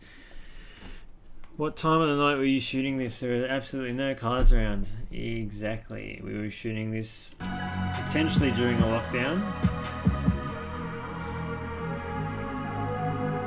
Now, this was actually pretty late. This was like after midnight. And it was like on a Sunday night. And as you can imagine, everyone in bed, ready to go to sleep, etc., etc. So, yeah, lots of nice. This is what we wanted for all the footage. We wanted it to be as clean as possible with like no cars in the background. Like normally there's like, you know, cars in the background here and there. I just wanted it as clean as possible. So we got it done, which is good. So can't complain.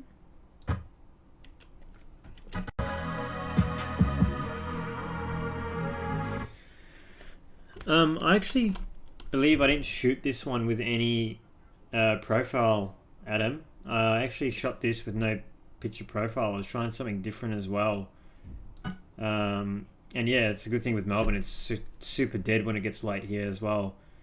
Melbourne Bridge of the Lights, quite an iconic spot. Yeah, it is a pretty popular spot. I think everyone loves using it, but it is a cool spot. You know, it always changes colour. It's always different. Yeah, it's definitely a unique spot to Melbourne, you know. You definitely, when as soon as you see it, you know it's Melbourne. Look at that.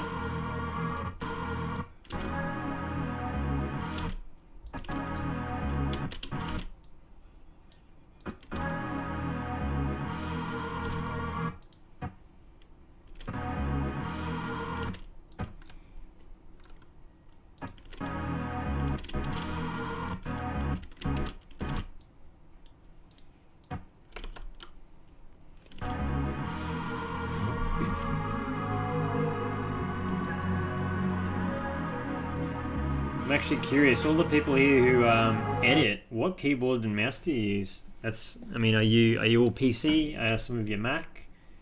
Do you like using specific keyboard and mouses to edit?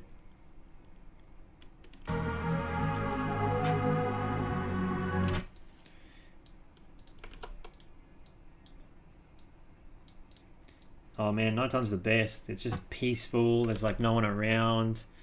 I get what you mean though, but I guess it kind of depends on like the areas you're in, you know. Hey Crystal, I'm still here. I'm enjoying it. I actually cut out one part which I didn't think flew. What's the word? That I didn't think flowed well with the footage, so I chopped it out.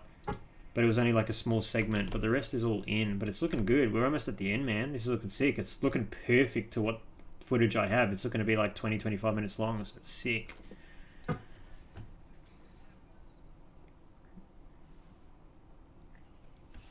Yeah, man, Melbourne is always alive. Like every time I go to Brisbane and stuff, it's like everything shuts at like 10 o'clock and stuff. It's like, oh, I want to get a kebab, and it's like, oh, it's shut.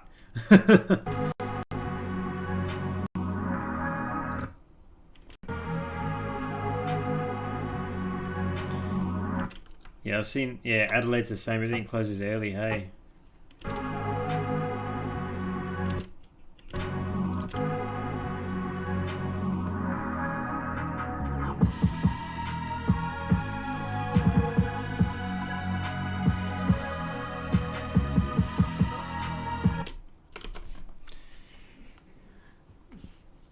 Nice. Oh yeah, I've got the K95 as well. That's what I'm using. And I've got the Logitech, the G703. I had a 903 before it, but it was good until it crapped itself after a year. Yeah, I looked at the speed editor as well. That would be sick to use, but I think I need to dedicate myself more to Resolve before I invest in something like that.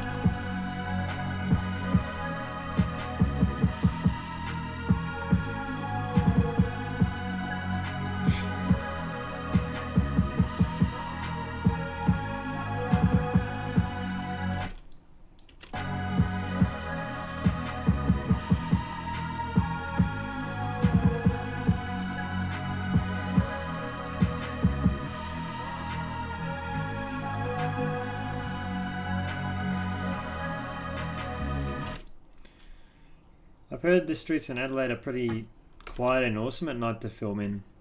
I'd love to film in Adelaide.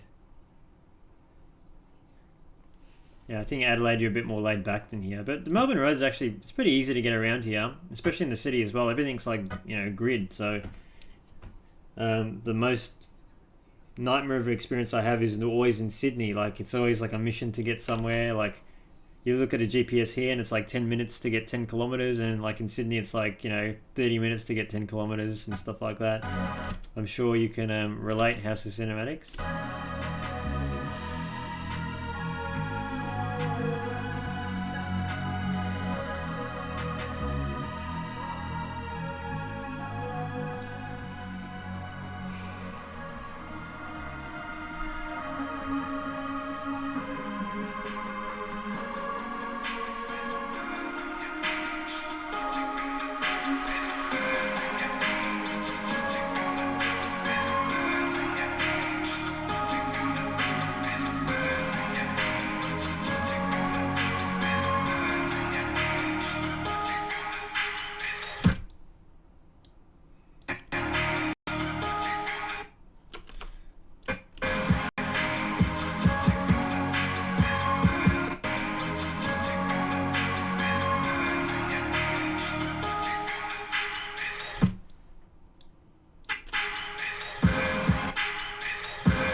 Yeah, Melbourne's pretty good. We got some pretty big open wide roads.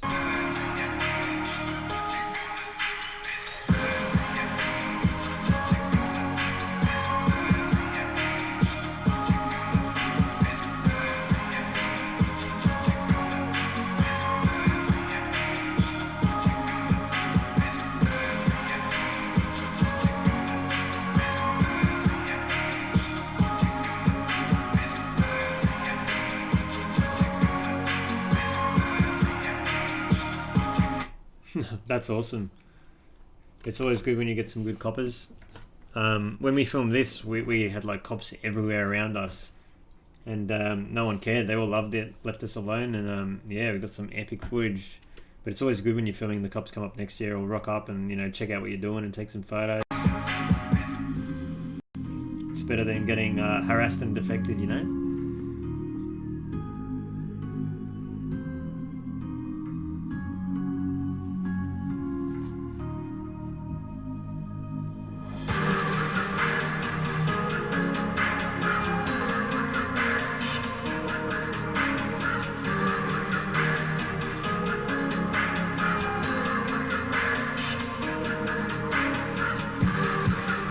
You guys all need a tilter.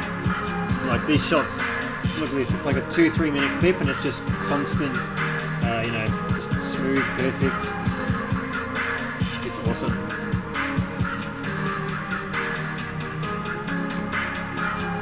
The tilter alien Hydra mount is like anti-Karen proof.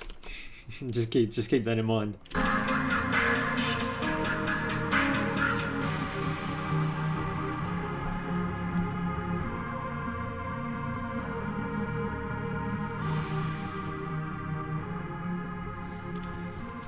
Get some Manfrotto ones, Darkroom. It'll definitely do the trick. Those Manfrotto ones are just epic.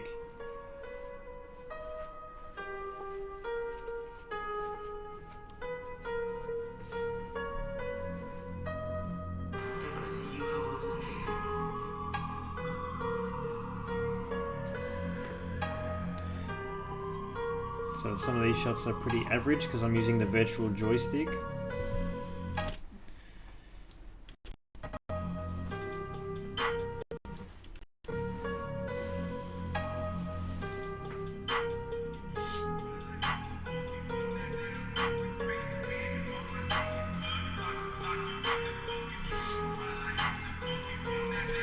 Almost near the ends. Yeah.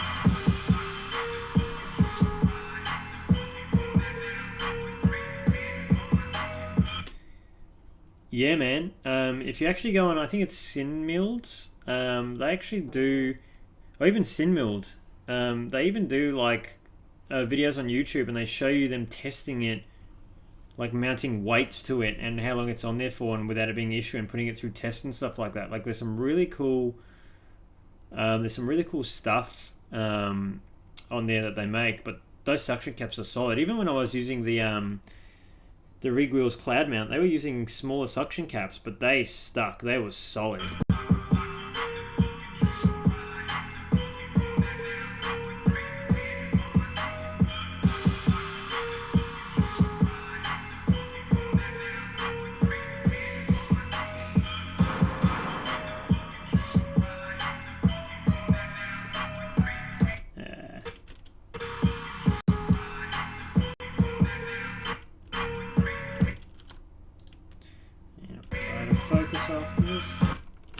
One more beat.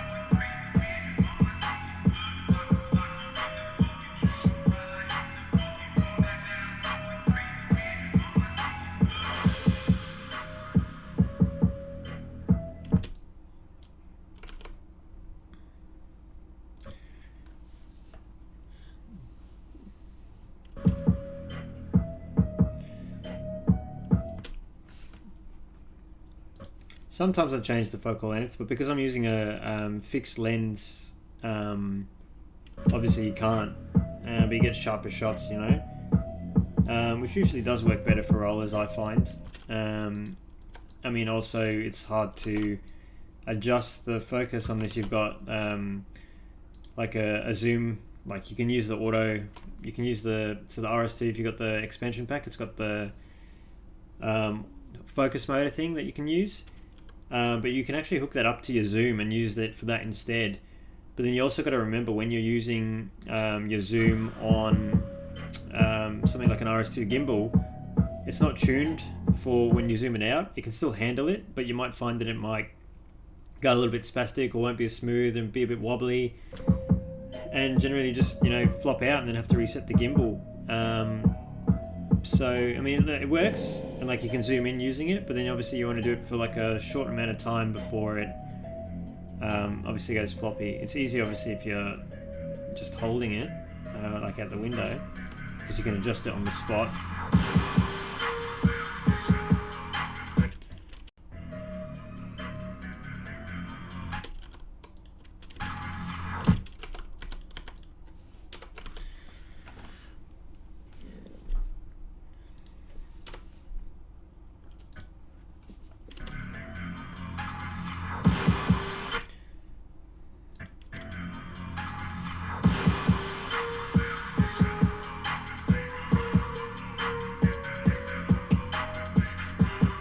Teeth brothers, you can, but obviously it depends on like your following and your views and where the demographics from and all that type of stuff.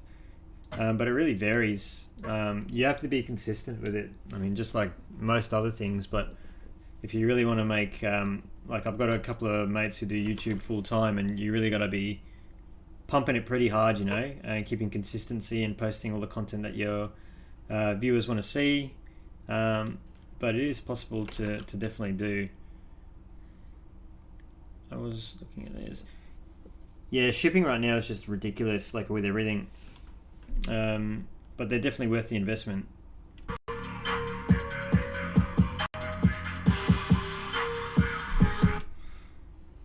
Straight facts, sharp imagery, straight facts.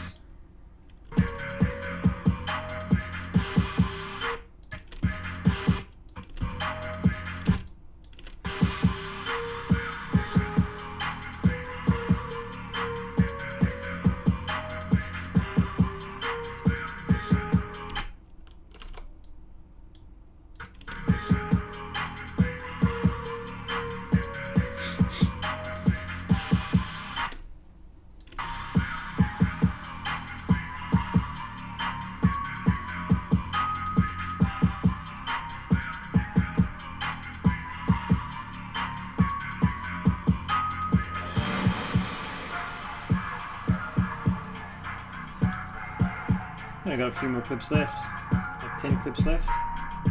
We're almost at the end of the song.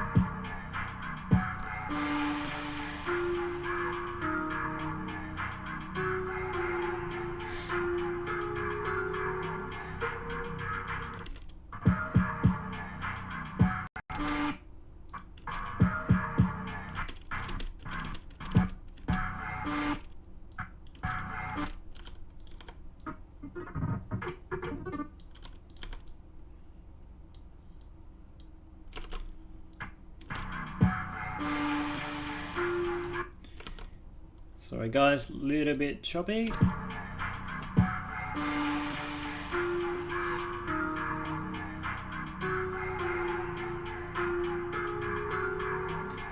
How good does the forged carbon look?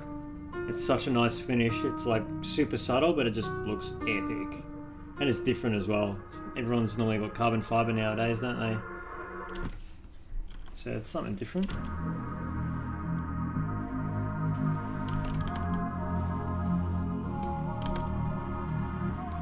You can see this is on the front, going 80 k's on the freeway, super smooth, or 100 k's. Looks about 80 k's. But it's super, super smooth. And you can imagine how much wind's hitting it as well.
Cut out all this part and chuck this one in. It's all the same.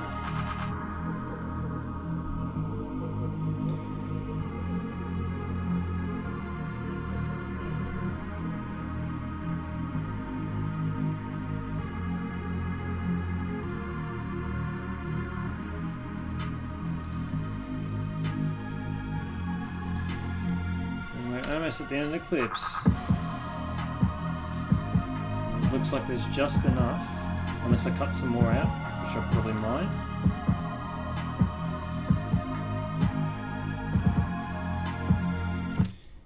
Might be cool for the ending, I think.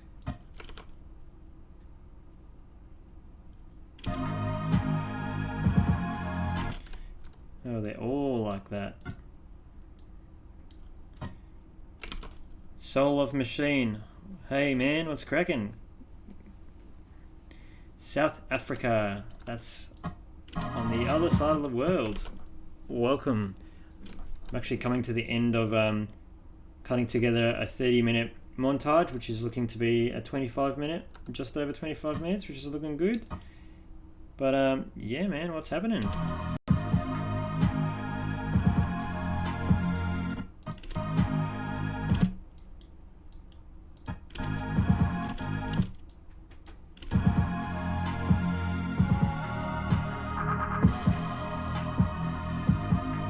Yeah, man, that's Monash Freeway in Melbourne. And you can see this is where the gimbal is starting to get hooked on the number plate at the front a bit. But yeah, it's such a good looking Supra, man. He's modded it really nice. Man, time always flies when you're editing. I seriously start, look at the clock, and then it's just like, 4 hours have gone by, man. Yeah, man, for sure. Let me know when you're coming to Melbourne next. We'll definitely got to catch up, man. Shattered, I missed you. But when we can travel again, for sure.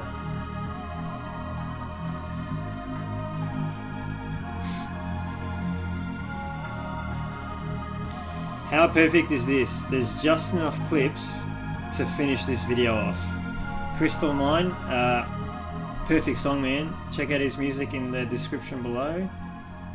I'd say that's a good wrap. Perfect. Just enough footage. You couldn't have made the song any better length. And that's it. We're done. I'm probably going to wrap it up. Maybe I probably won't color grade it on stream because it'll be a pretty bit boring. But the next one I'll do, I'll probably edit a project from scratch. You can see the process, see what I do, even some grading, and go from there. I'm rocking with this footage. I was specifically rocking the DJI Ronin RS2. When I'm usually filming on the ground, I'm usually filming with the Ronin M, but I use the RS2 on the car mount because it's smaller, more compact, and so much more smoother. So I've actually just cut together all that footage now. So we had 36 minutes worth of footage, and we've trimmed it down to a good 27-minute clip. So we've shaved 9 minutes of rolling footage and punched it all in. So I'm going to wrap up there, guys. Thanks for tuning in again, for everyone who's part of it. And yeah, I'll see you guys on the next one.